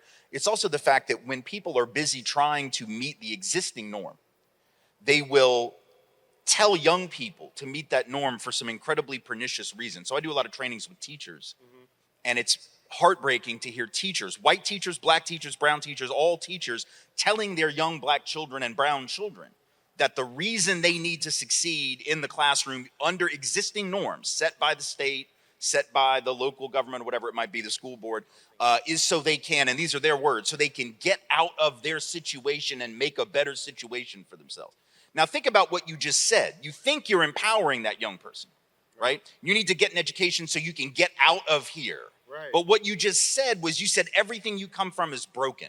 That's right. Everybody you know is broken. Everybody you think loves you doesn't love you, because if they did, they'd get your ass out of here already. And the fact that you're still struggling means they must not love you. So we've just disrespected young people. And the difference is, under segregation, not to romanticize that, obviously, but under segregation, Black folk had to have resistance culture as their norm. Right. So the purpose of education, Teresa Perry talks about this in her work, the education's purpose was freedom for literacy and literacy for freedom. You had to be literate in order to be free. It was all of us or none of us. It was a revolutionary act. And we have replaced education as a revolutionary act, where the whole community rises or falls together with the idea of individualism. So you need to get yours so you can get out and make your money. and to hell with anyone else. That norm that you have up there right now cannot be if we are continuing to push the norm of hyper-individualism and selling that as if it were liberatory when it's not. Yes, sir. Yes, yes. The flip side of that is across town, there are white kids who are being told, this belongs to you. Yeah. You have an entitlement. Yeah. And when their reality ceases to match that myth, they start going to malls and public gatherings, right, and everybody got to die. Right. So there's two sides of that problem. I'm going to please put the deck back. There we go. Now we're gonna really take this conversation to the next level, but we have to do so quickly. There are these social determinants of health that are on the screen right now. I don't know if you guys can even see that print. It's so small for us. I know President Johnson, you've seen this before, but education, and I'm not going to pretend like I can read this. I'll read it off of this screen. So education is one. We have economic stability, social and community context, neighborhood and built environment, and then access to health care. These are the social determinants of health that affect everyone across the society, right? But then there ends up being sort of the black community's version of these issues that are, of course, impacted by white supremacy. Those bullet points on the screen, which are too small for us to read on this stage, speak to those issues. I'm going to advance and say that media plays a big role in that, and that's something everybody on this panel knows about. You all have participated in the media in a very intimate way, but media becomes the narrative maker for all of these issues. This is an image of what 30 years of lynching looked like from the late 1800s to the early 1900s. The darkest area on that map is where most of the lynchings took place. You see where in the country that happened, right? If we overlay that with this image, this is where black folks live state by state in the United States. Once again, the darkest area is where we are most heavily populated, right? Here's where the conversation gets real interesting. What if we created a territory where black folks lived that was perpetual black rule? What if the NAACP adopted an agenda to advocate for the creation of Blackmore, a territory currently inhabited by nearly 50% of all blacks living in the United States? Open to all, the resource-rich province is to be black-lined and statutorily designated for perpetual black rule. All elected officials in Blackmore must be direct descendants of the formerly enslaved and systematically disenfranchised. What if? Can I go back to something really quickly and then Please. connect it to this? If you go back to those social determinants of health that you talked about, what's missing in all of that is knowledge of self. And that is an important aspect of an individual and community's social determinant of health, is the knowledge and the empowerment of who you are, who you descend from, and what it says about your ability, or that, as you mentioned, you know, there are young people across town being taught that all belongs to them. I come from a family of preachers, and I always say I'm the only one who don't preach, right?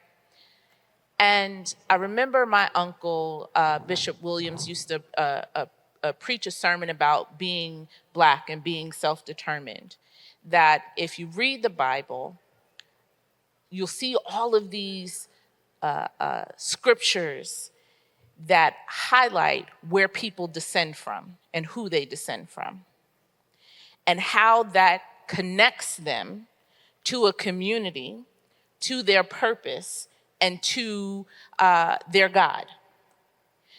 When we lose that central self, that we are connected and we don't have this individualism culture, that we are connected, that I don't come from slaves, I come from people who were enslaved, that I come from a connection of people who were taken all across the world. When I know my knowledge of self in terms of what my people created, how my people fought for their freedom, no one gave it to them by a stroke of a pen, but that they fought and died and bled and led for their empathy and their rights, right? When I'm empowered with that and that knowledge, then it is easier for me. It doesn't matter whether I'm in Blackmore, whether I'm in Trinidad, whether I'm in New York, Brooklyn, Illinois, or Texas, wherever I am and wherever my people are, I create the community and the opportunity for me to exert who I am and who my community should be. And so while I think it makes us feel good in terms of the hypothetical to have some place that is controlled by Black rule that you say, I also want to caution that we should be able to be self-determinant and free wherever our feet land. We should. We should. However, we've been fighting that same fight for 400 years. And so my question is, and I'm going to ask President Johnson this question, what if there were a Black ruled territory within the United States, still a part of the nation, not seceding from the nation, but what if there was a territory that was perpetually Black ruled, open to all? So I grew up in that place and I live in that place. That place was Detroit, Michigan, now it's Jackson, Mississippi, right? But to L. Joy's point, self-determination is the goal, not the geography. And if we understand self, if we understand legacy, and we approach everything through a lens of self-determination, no matter the economic system or the governance structure, then we are free. Because in that space, like when you mentioned Hebrew school, or that, in that space, you are empowered with the knowledge of who you are, the legacy you're bringing forth, and you matter in a way in which your voice, your contribution, your presence must command respect. That's what this is about. And if you track the South Asian Indian community, whether they live in Tanzania or in Trinidad, there's a consistency there. Whether the Jewish community is in Ukraine or in Brooklyn, New York, there is a consistency there. And what we need to build among the African diaspora is a consistency in which we can be self-determined regardless of economic structure or governance structure. And so I lean more towards L-Joy because I grew up in Blackmore. I live in Blackmore. And I also know that Blackmore won't get us where we need. Because if the mentality is not there, you can manage $1 billion budget and 98% of it still go to another community while your community suffers. Good point. I think America has an unusual and uncanny ability to be very romantic about the past. This sounds like a Black version of the Confederacy, and had the Confederacy actually worked as an economy, it would have collapsed because slavery became too expensive, and a lot of people in the North recognize that as an economic proposition.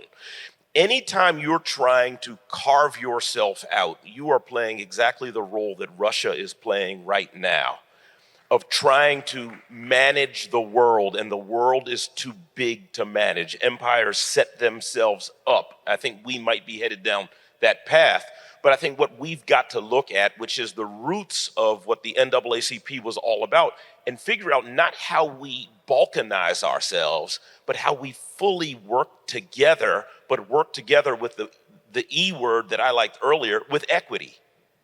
With people having a stake in the success of a society so that you enjoy some of the upside rather than all of the downside.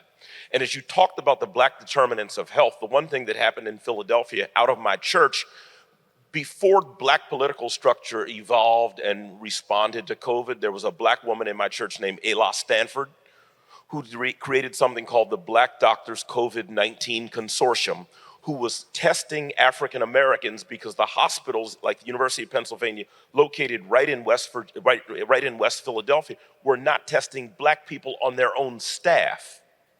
And so one of the things that I've observed that Derrick alluded to is a lot of people graduate out of our community into state capitals and city council offices. And then what they do is they buy into the popular normative culture and do not serve our best purposes. I could not, in Philadelphia, I could not get black elected officials to get us masks.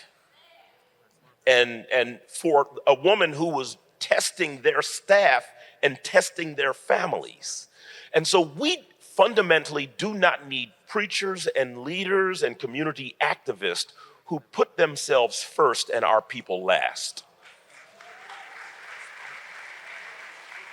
Tim, you want to comment on this question? I agree with everything that was said. So I will defer. I will lay my white privilege to say something else on the ground. I'll sell you a house in Blackmore, though, if you want one. Oh, Lord. Yeah, yeah. I mean, But I will add in terms of the hypothetical, rather than a physical space, I think what, not to throw the hypothetical completely out, is a centralized base, economic base that can be replicated, right? So as you mentioned, even from a health standpoint, how can an economic base in our Black communities be replicated in neighborhood in order to be able to have those independent institutions that we need in our community as it pertains to increasing educational support, policing our own, right? So why cede public safety simply to law enforcement that we know is disrespectful and causes trauma, physical and death in our community, right? Why not take over public safety in our communities overall? That is an independent economic structure of our own. The same thing with mental health or other institutions. And rather than thinking, and I know the thought is, we contribute financially through taxes and we're part of society, so we need this institution to respect us. But after a while, we got to get tired of proving our humanity to people, right? And so then it is us taking control of our own communities and of our own institutions. And so in the sense that a Blackmore exists wherever we are, is what are these institutions and systems that we do need to replicate to ensure that we have Black control? So we've done it before. Sometimes we talk from a revisionist history. Summer food programs were created by communities across the country. We most recognize and celebrate what happened in Oakland with the Black Panther Party. That was about making sure kids had nutrition in the summer as much as it was making sure there was a stoplight in a thoroughfare in the middle of the Black community. We've done it before. The federal community health agencies, it was a response to lack of health care in rural Mississippi, and Black doctors came up with the concept, one of which went to Tufts, and it became a popularized reality, and then Sergeant Shriver federally funded, and they still exist exist now. We've done this before. But I think the point you made earlier, we walk away from some of our best practices because we're trying to get so close to that normative circle as opposed to landing where we were to ensure that the needs and interests of our community are cared for so that regardless of their federal funding or not, we are consistently there. Eugene Robinson wrote a book called Disintegration. And in that book, he talked about the abandoned. And when I read it, it stung because I also abandoned the community I grew up from. Because many of us had some opportunities to get out, but what about the people who are still there? What about the people who could not navigate all of the trap doors that was beneath their feet? But for the grace of God, here I am I. And you think about it. So then these are blighted communities. Then a few people come and say, oh, here's some economic opportunity, and then they start gentrifying. Mm-hmm. We leave them, the market goes down, then they come and swoop them up, and they say, this ain't right. They taking our community over. We left them. And so we have to reset our mind to understand what we're fighting for: self-determination and equal protection under the law. But you can't get there if we haven't freed our mind to understand that we are the power that we're looking for.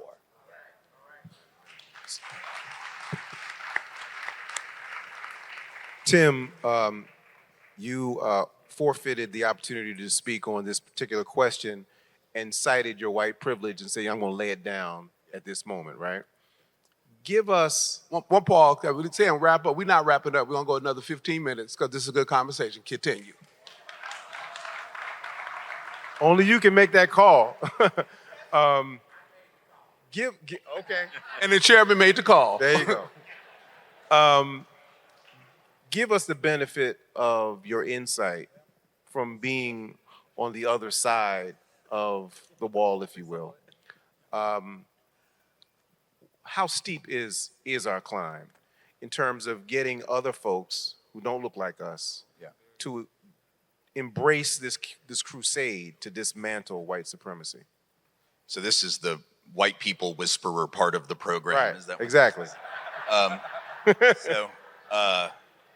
Well, you know, I would love to tell you that there was a clear strategy for that and a clear vision for how that happens. But, you know, going back to the definition of white supremacy that you had at the beginning, it is so deeply ingrained in the culture, not just the politics and the economy, but the culture, and we're all steeped in it. So I think, and we don't even realize how deeply, you know, impacted and how deeply embedded it is. So I think it's a very, obviously it's an uphill climb, but I will say this, and in regard to the attacks on critical race theory and anti-racist education, it gives us an opening and an opportunity for this. Part of the reason I think that white folks are so reactively defensive about equity and justice, there are two reasons, right? One is that it is a real threat to material advantage. It is an actual threat to the substantive economic material privileges that we enjoy. It is also a strike at the psychology of the country and the myth that we have internalized. Because keep in mind, to be white in America is to be able to believe and to have always believed for 400 years in some way, shape, or form that if you just worked hard, you could make it, because that's the myth of America, right? The notion of rugged individualism and meritocracy. Now, black and brown folks have always known that that was a myth on a good day, a lie on a bad day, and that it was more complicated. But to be white is to be able to believe that. And when I challenge that, which I do and you do when you talk about systemic racism, is to say that that thing, that place you think you live in, that country, that culture that you think you enjoy isn't real. It's actually all been a mirage, and it's very hard for people to hear it. Now, I will say this, in spite of how difficult that is and the material and the psychological reasons why people don't want to hear it, I do think we have an opening in this particular moment. And it's frankly been laid at our feet by COVID. And let me just tell you very briefly what that is. We've lost over 1 million people in this country. We are the epicenter of failure on the planet when it comes to this pandemic. And I want to ask you why. And if you think it isn't related to white supremacy, you're not paying attention. It is deeply related to it. And here's how. When this thing started, the first 2 months, March and April of 2020, when it first made a big national splash as a news story, only 28% of the dead were white in those first 2 months, according to the CDC. Overwhelmingly black and brown folk, black folk, indigenous folk, Latinx folks, overwhelmingly in those first few months. When the news got out that that was who was dying, that's when all those white folks decided, well, I got to go back to work. I got to show up at the Capitol with some camouflage and a semi-automatic weapon so I can go to Buffalo Wild Wings tonight. And I'm not wearing a mask, and I got to go get my hair cut, and y'all got to open everything. Why? Because it's not going to kill me. It's killing those folks. That's what white people were saying. That's why they were demanding a reopening. It's not going to kill me. It's not coming to my community. That's New York. That's a big city. That's a quote unquote urban problem. That's black folks' problem. But see what happened is that white folks then decided, well, we can sleep on this and we can push for no mask mandate, and I'm not going to social distance, and I'm not going to get a vaccine. And then by the end of 2020, 55% of the dead were white, and now 63% of the dead are white. So we have hundreds of thousands of white people who have buried their mothers and their fathers and their grandparents and their nieces and their nephews and even their children because we didn't love black life enough to care when it was black folks dying. So if we now have an opportunity to say, and I'm not saying this will work for everyone, but I'm saying this is an opportunity to say, when you don't respect black life and when black life doesn't matter to you, trust me, it is only a matter of time before your life is in danger. Your life is in danger.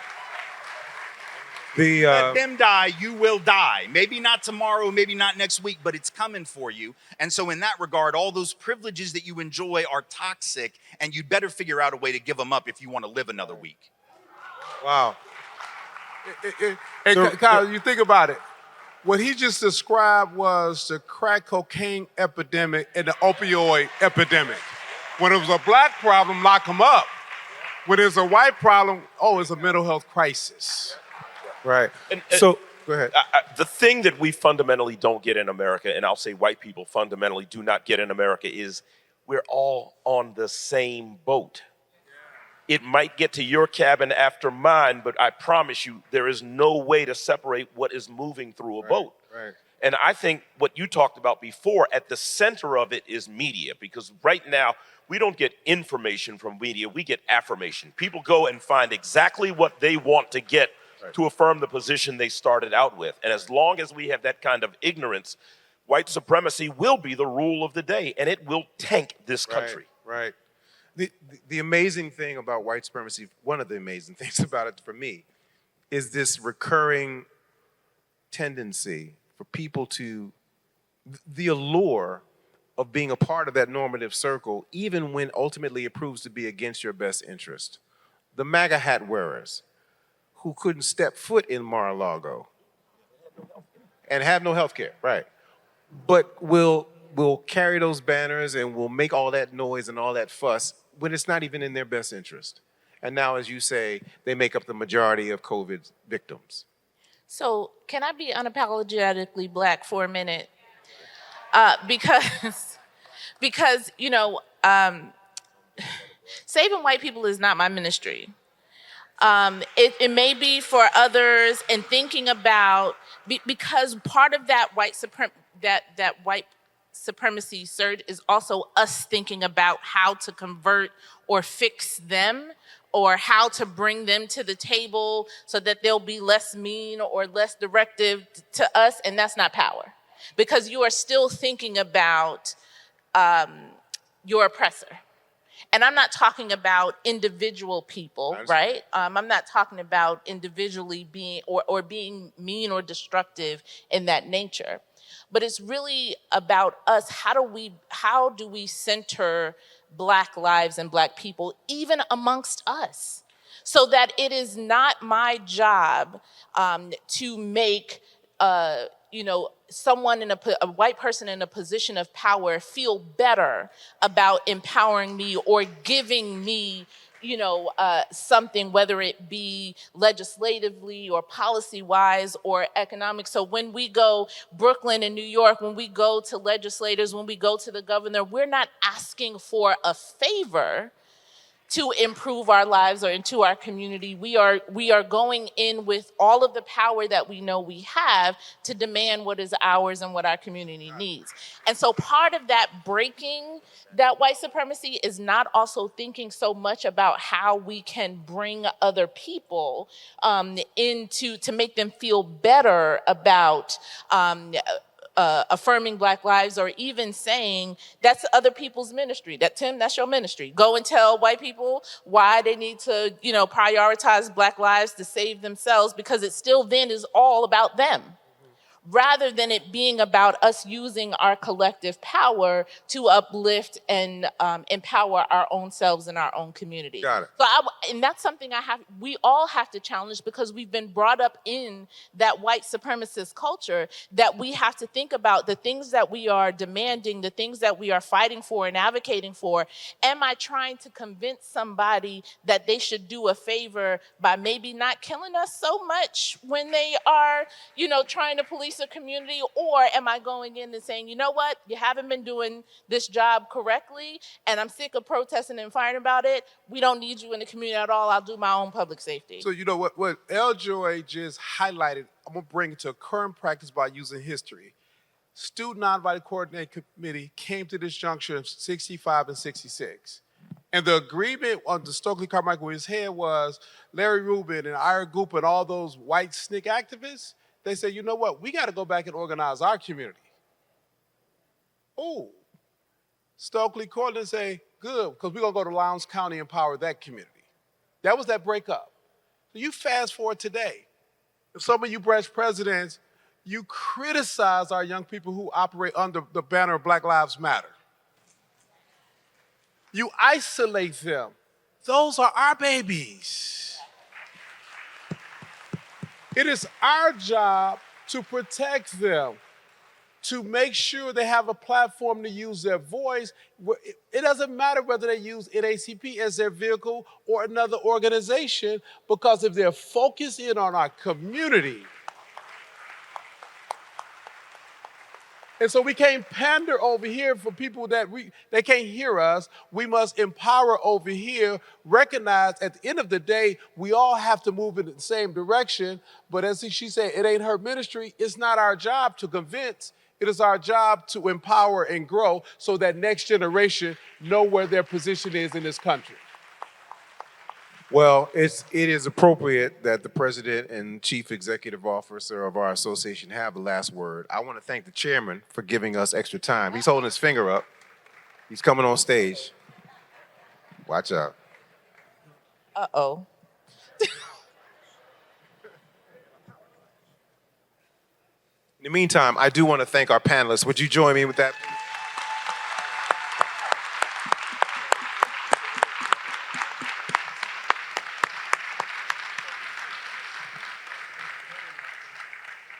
So we don't do this enough. We don't do it consistently. And what I'm talking about is sitting down and having a real discussion about what we are supposed to do and how we can do it. I'm not talking about nobody, I'm just talking about what I'm talking about. Our job, Derrick said it in the beginning. If you go through the various parts of this discussion, at the end of our day, we are supposed to be about changing policy, changing public practice in order to end the devaluing effect of racism on our nation. We can only do that when we have the sustained conversation. You can't say, I'm going to talk about eradicating racism and say, okay, we're going to have this conversation in 15 minutes.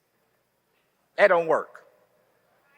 It doesn't work. It's not valuable unless we have that real discussion and we use it to move and teach and raise that cadre of advocates that we really need in order to change this country.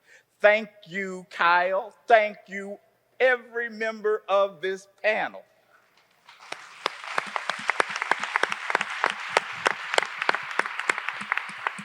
This is a discussion that we need to have about once a week. Every other, I don't know, maybe we need to create a blog, a video blog. Yeah, well, President Johnson has approved the studio that we're going to build, so. And we Now need Kyle to got to do go this. raise the money. Yeah. But anyway, thank you, panel. Thank you, sir. I'm sorry to the production folks that I made a decision and sent Derrick a text and said, no. Did you all enjoy the conversation? Thank you. Thank you all so much.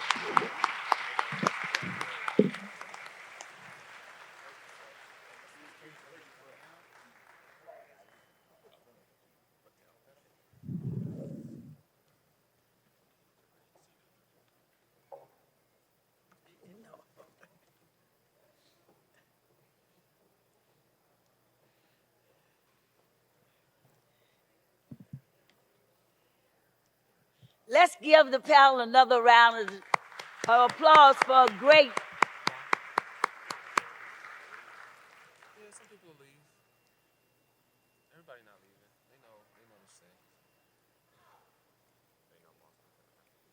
I'm going to take a point of privilege. The chairman can give us much time as he wants to, but I'd like to tell you that we did have a young woman on the stage, and she is the president of the NAACP Brooklyn, New York branch.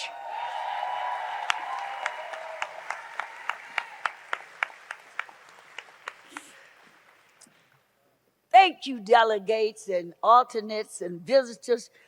What a nice audience. What a beautiful audience it is this morning as we transition into some new things. As the chairman said, this is a discussion that we've never had before.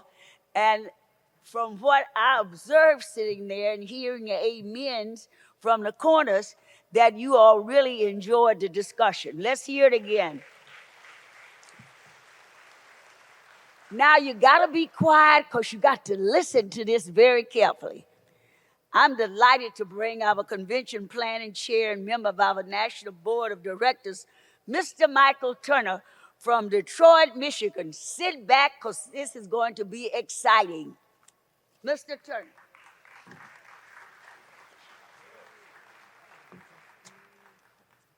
Delegates, I hope it's been a great week. I hope it's been a great week.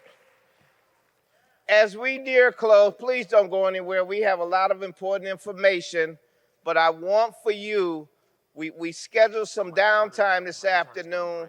Please go to Chicken Bone Beach and relax, get a breeze from the ocean. This is the information to it that was passed out to you this morning, and I hope you have a good time before tonight when we are greeted with our spin gown dinner and the closing of this convention. It's been 3 years. It's been 3 years since we were able to come in person. And, you know, when you pull your car out the garage, it had been sitting for 3 years, you tune it up, you change the tires, but you still see that you got to tweak it. And I just want to give a great big thank you to you, number one, as the delegates. Give yourselves a round of applause. Let's give the national staff and Gina Lawrence a round of applause. Please give my convention planning committee a round of applause. Let's give 360 Solutions a round of applause. And executive audio a round of applause, because they have had to tweak the car since we pulled it out the garage. But now we got it ready, and it's going to stay on the road because now all roads lead to Boston. And without further ado, to introduce to you the Boston Delegation, I want to bring out my brother and colleague on the National Board of Directors who 4 years ago convinced myself and our Convention Planning Committee to take a look at Boston. And I told them, in Boston, too expensive for our delegates. And then Mayor Marty Walsh, who is now Secretary of Labor, stepped up and raised $1 million to offset the cost of the hotels for the delegates. So I thank that mayor. We're going to welcome the new mayor, and I hope that $1 million is still sitting in the bank to offset the cost of the rooms. So here to greet and bring you the Boston Delegation, Michael Curry.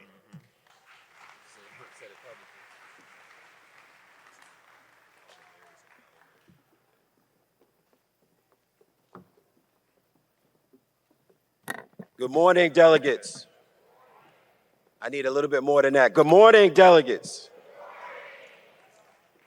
Good morning, and just pleased to be here at the 113th Annual Convention. First, I want to thank Chairman Turner.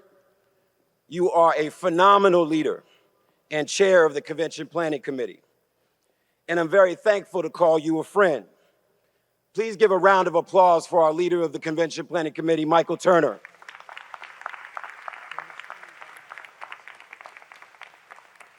We know that the convention will be coming to Boston in 2023 because of you and your willingness to consider that city on a hill that was once home to Crispus Attucks, William Lloyd Garrison, Prince Hall, the 54th Regiment, the first Black female physician, Rebecca Lee Crumpler, William Edward Burgart Du Bois, Frederick Douglass, Phyllis Wheatley, Dorothy West, Elma Lewis, Malcolm X, the Honorable Minister Louis Farrakhan, Celtics great Bill Russell, Donna Summer and Dr. Martin Luther King Jr., and his beautiful wife, Coretta Scott King, and that boy band from a neighborhood in Roxbury known as New Edition. To uplift the colored men and women of this country by securing to them the full enjoyment of their rights as citizens, justice in all courts, and equality of opportunity everywhere. That was the inscription that was presented on February 8th, 1912, when 56 Black men and women gathered in Park Street Church in Boston to receive the charter of the Boston chapter of the NAACP, becoming the first chartered entity of the association. Just a year before, that same city and that same church hosted the second meeting of the fledgling organization in 1911. Moorfield Story, a white Roxbury lawyer who served as the first national president of the NAACP, was also the first president of the Boston branch of the NAACP. Other officers, Francis J. Garrison, youngest son of William Lloyd Garrison, Black lawyer Butler Wilson, George Garrison Story played a critical role in several important NAACP victories. Most notably, he served as lead counsel in the 1917 case of Buchanan v. Worley, which involved a Louisville law that forcibly segregated Blacks by city blocks. The Supreme Court unanimously overturned that law. President Story was followed by a succession of effective and powerful leaders of the Boston NAACP and the New England NAACP, like Butler Wilson, the first Black woman to lead a branch in this country, Florence LeSueur, the National NAACP General Counsel, Thomas Atkins, the first female state conference president, Ruth Batson, attorney Joseph Feaster, Louis Salisa, Miss Charlotte Nelson, and my mentor and good friend, the recently passed Leonard C. Alkins. Rest in peace, Lenny. Today, I want to bring to you a woman cut from that same cloth. She is the president of the Boston NAACP and recently launched a campaign to become the first Black woman elected statewide in Massachusetts and the first woman Secretary of State in Massachusetts. Attorney Tanisha Sullivan comes out of a family of freedom fighters, education activists, and business leaders and disruptors. Her father spent his career working in the Boston public schools. Tanisha's mother, Mrs. Thelma Sullivan, was born in Boston and spent several years working in media before opening her own small business, a home daycare system, and helping connect and amplify Black-owned businesses throughout New England through a publication she put out for years called Black Pages of New England. Tanisha was born in Boston and raised in Brockton. She graduated from the University of Virginia with a degree in government and then attended Boston College, where she obtained her JD and MBA. Tanisha has practiced law in law firms and life sciences companies in Greater Boston and New York City. From 2013 to 2015, Tanisha served as Chief Equity Officer in the Boston Public Schools. Following her parents' example, Tanisha's life work has been focused on service, equity, and impact. In 2017, Tanisha was elected to serve as president of the NAACP Boston. There, she led the organization in its fight for racial, economic, and social justice with a data-driven and solutions-oriented framework. Tanisha led efforts to expand access to the ballot box and make our communities more representative. As I mentioned, she is running for Secretary of State to help lead the fight to protect and expand voting rights, create a more transparent and accessible government, and foster greater economic opportunity for everyone in Massachusetts. Please join me in welcoming a sister of Delta Sigma Theta sorority. Let me say that again. A sister of Delta Sigma Theta sorority, Tanisha Sullivan.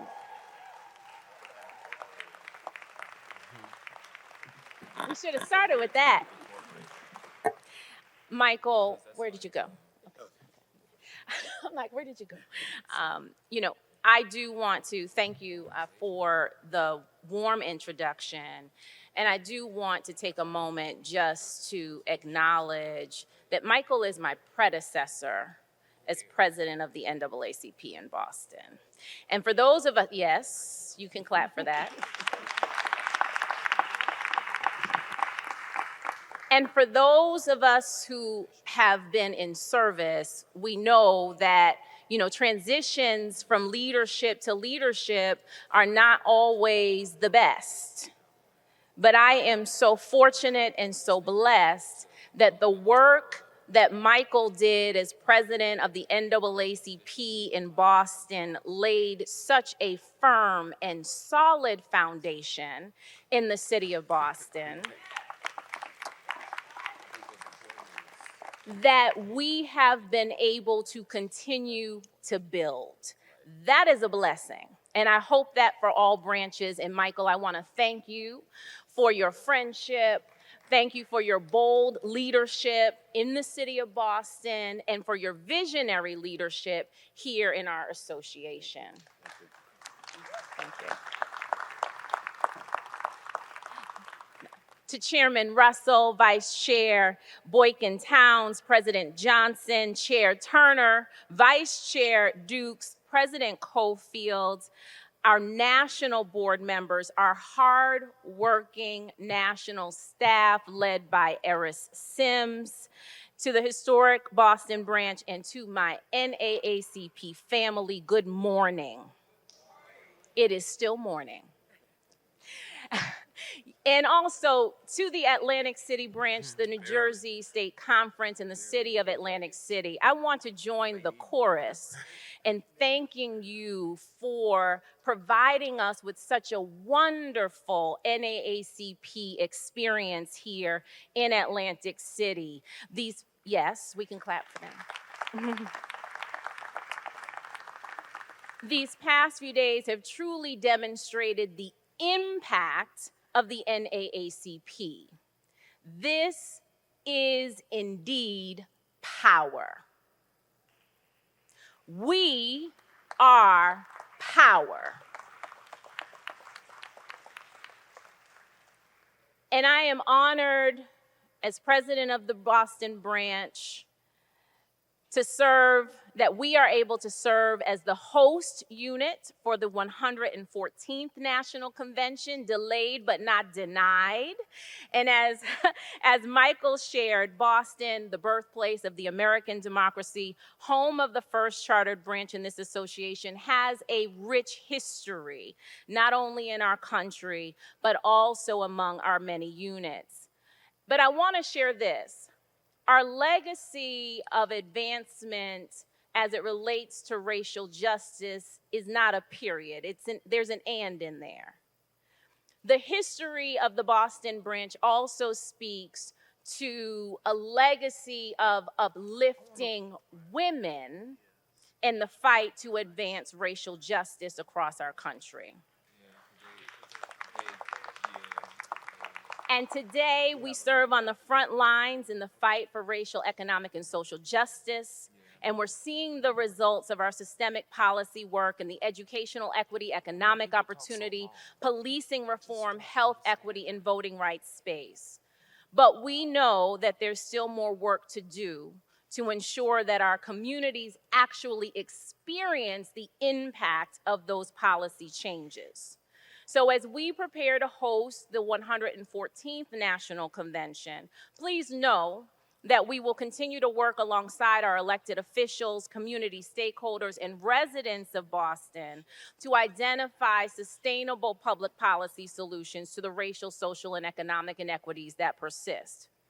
And we will continue to be the conscience, and the voice of accountability in ensuring that the promise of America of freedom, justice, and equality is experienced by all. And I am so pleased that in the city of Boston, we have leadership that is in that fight with us. In 2021, Boston elected our first woman mayor and our first person of color.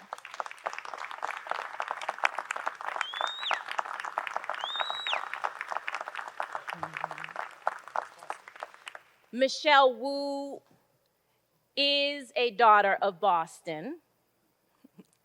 She served admirably in our city council as an at-large city councilor. She was the first woman of color elected by her peers to serve as president of our city council in the city of Boston. And it is truly a blessing to have her serving as our mayor at this time, someone with a deep commitment to centering equity in all of the work of the city of Boston. And so, NAACP family, please join me in welcoming Mayor Michelle Wu into our family. A sister in service, she is. Good morning. It is such a humbling honor to be here. Thank you, Madam President. Thank you, Michael Curry. Thank you to the entire extremely excited Boston delegation for standing up here to receive this convention and welcome you back to Boston next year.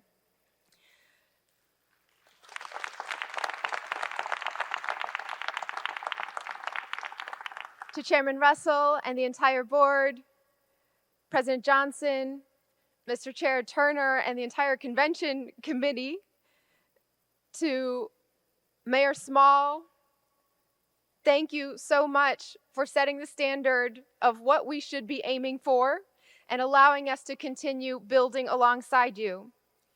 I'm so grateful to be here with incredible leaders from Boston, and I will give an extra shout out to President Cofield as well and Michael Curry, our Bostonians serving on the national board.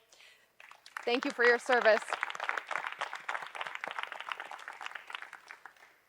And to recognize just briefly some of the incredible talent that is standing alongside me here.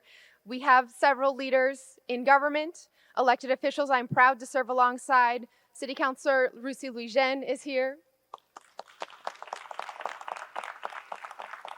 City Councilor Kendra Lara. City Councilor Brian Worrell. Our Council President, Ed Flynn, couldn't be here but asked me to convey his deep excitement and greetings alongside. We are joined by Cabinet Chiefs from the City of Boston, representing Energy, Environment, and Open Space, Reverend Mariama White-Hammond. Representing our Chief of Equity, Mariangeli Solis Cervera. Our Chief of Resilience, Lori Nelson. Our Chief of Human Services, Jose Masso. Our Chief of Economic Opportunity and Inclusion, Chief Shagun Inawu. Don't worry, I'm not gonna go entirely down the line. I just wanna give a sense of just how many important policy areas and leadership are represented here today as well. We are excited to take up that mantle. Of course, we have leaders from other parts of the city infrastructure and government as well, leaders from our public health department, from all different departments, neighborhood services, and many from our new Office of Black Male Advancement in the City of Boston.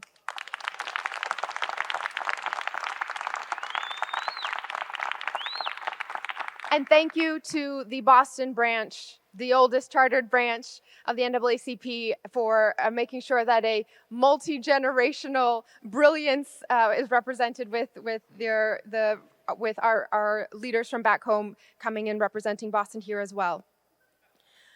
Now, I know what you all are thinking. This is the mayor of Boston? A woman an Asian American woman, a mom of young kids.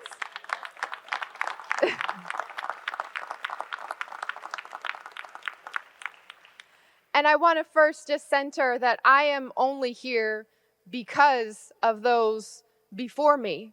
In fact, even though I proudly claim the honor of being the first woman elected mayor of Boston, I am not the first woman mayor of Boston. That is Kim Janey, my predecessor, who served in the interim, stepped in at a time of great difficulty and challenge for our city. And so I always honor first and foremost my sister, Mayor Kim Janey. I remember when I first joined the city council, we doubled the number of women serving on the Boston City Council in that year in 2013, from 1 to 2. When I was able to become the second ever woman of color elected to the council, after our first woman of color ever elected, opening doors for all of us, then Councilor, now Congresswoman Ayanna Pressley.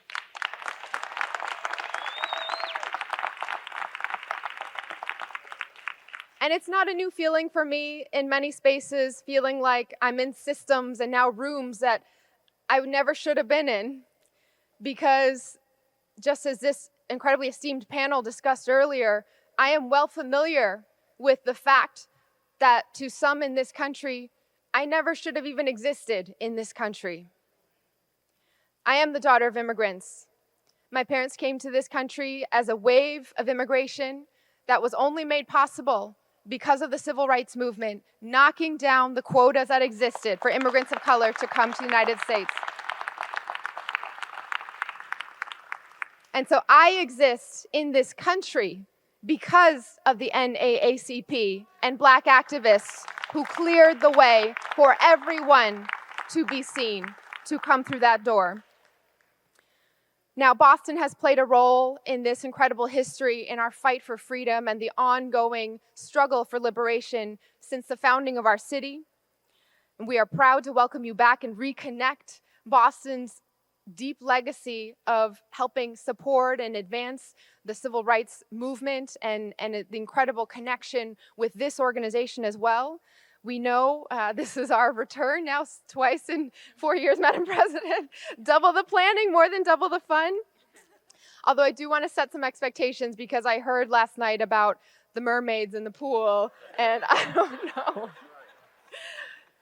Just remind you all, you are going from AC to B-Town, which is still a city that likes to sleep a little bit. So we're going to step up the fun. We are going to step up. We know that this is an ongoing challenge for the involvement for the city as well. Our Chief of Economic Opportunity and Inclusion is appointing a late night czar, and we're doing everything that we can. But most importantly, we can't wait to welcome you back, to feel the energy and excitement of all of Boston to welcome this convention to our city in person. We can't wait to showcase our growth, our grit, the greatness of our communities, from the birthplace of abolition to the Black entrepreneurs, artists, leaders, elected officials who are tying together that history and legacy with innovation to be the city of the future. We are closing gaps, we're building power, and we are reshaping what's possible in this country. Your gathering always leaves a lasting impact on the cities that get to host.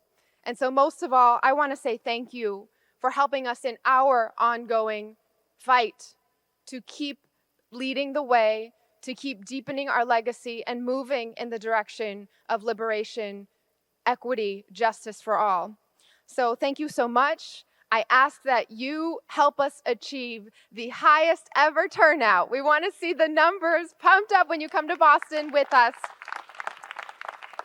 Thank you so much, and we can't wait to see you in 2023. We are a city where Black history is deeply rooted.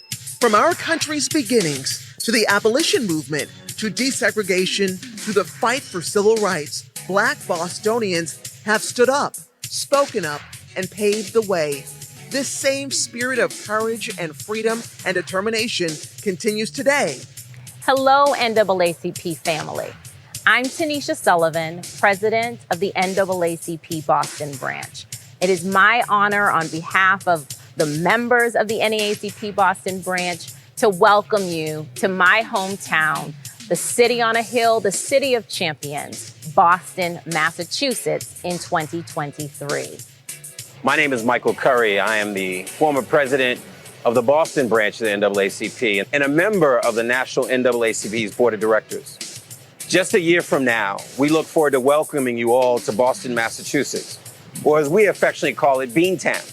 We're working every day to put racial equity and social justice at the heart of everything we do. We're working together across every sector, neighborhood, and political ideology to make sure that Black families share fully in all of the amazing opportunities our city has to offer. Hi everyone, it's Mayor Michelle Wu. In 2020, Boston was excited to host the 111th NAACP National Convention, and then COVID hit.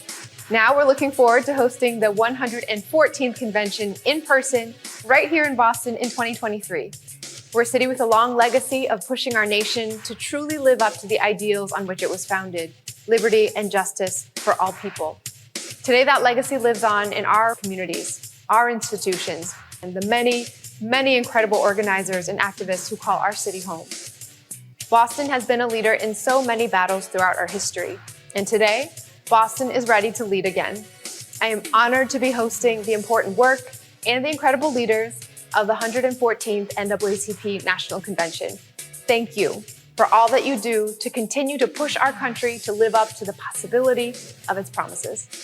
Come be part of history. Come be part of progress.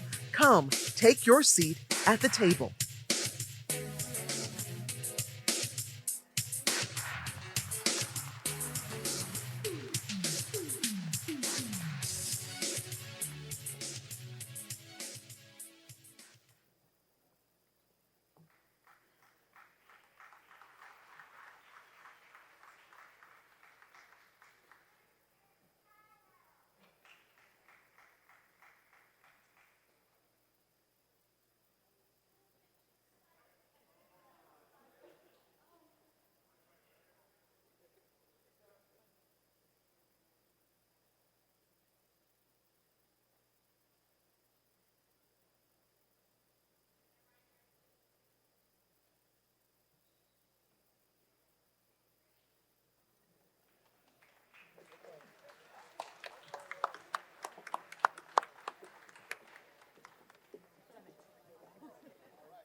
Don't forget to go vote.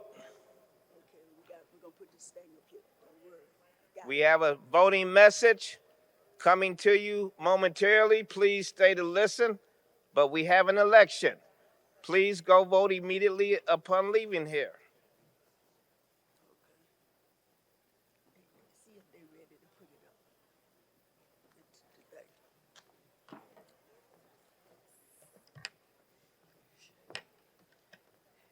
New York, you know, I told the mayor that we had our very good former controller, John Liu, that is very much involved and a member of our Flushing branch in New York. And we have a congresswoman who is very involved in our communities in New York. So she brought her people in from Boston, and we're looking forward to go there. But before I bring back to the stage Reverend Wendell Anthony, let me just say, let's give it up one more time for President Shabazz in the Atlantic City branch and for the New Jersey State Conference. It's been a great week, not just a great day. As the mayor said, it's been a great week here. We are waiting. They're not gonna bring it up. Okay. Delegates, number one, please return the voting devices. that if you still have them. Number two, yesterday in our election to the seat elected by convention delegates to the board, we had less than 1,000 votes registered. We have over 1,000 registered delegates.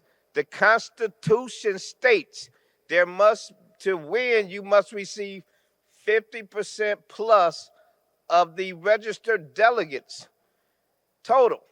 And so since that did not happen, we had to have a runoff. The runoff is simple majority. Yesterday, we did not have 50% of the registered delegates to the convention vote, which is why we have the runoff. Some had a little confusion thinking that it was just a simple majority. That happens today. Please go vote. Please go vote. And whoever walks away with the simple majority will be seated in February to the National Board of Directors. Thank you. Thank you, Mr. Chairman. Go home and read your Constitution and bylaws so you'll know next time what to do. I'm pleased to welcome back to the stage to give our benediction the Reverend Anthony, President of the Detroit branch in NAACP, Detroit, Michigan.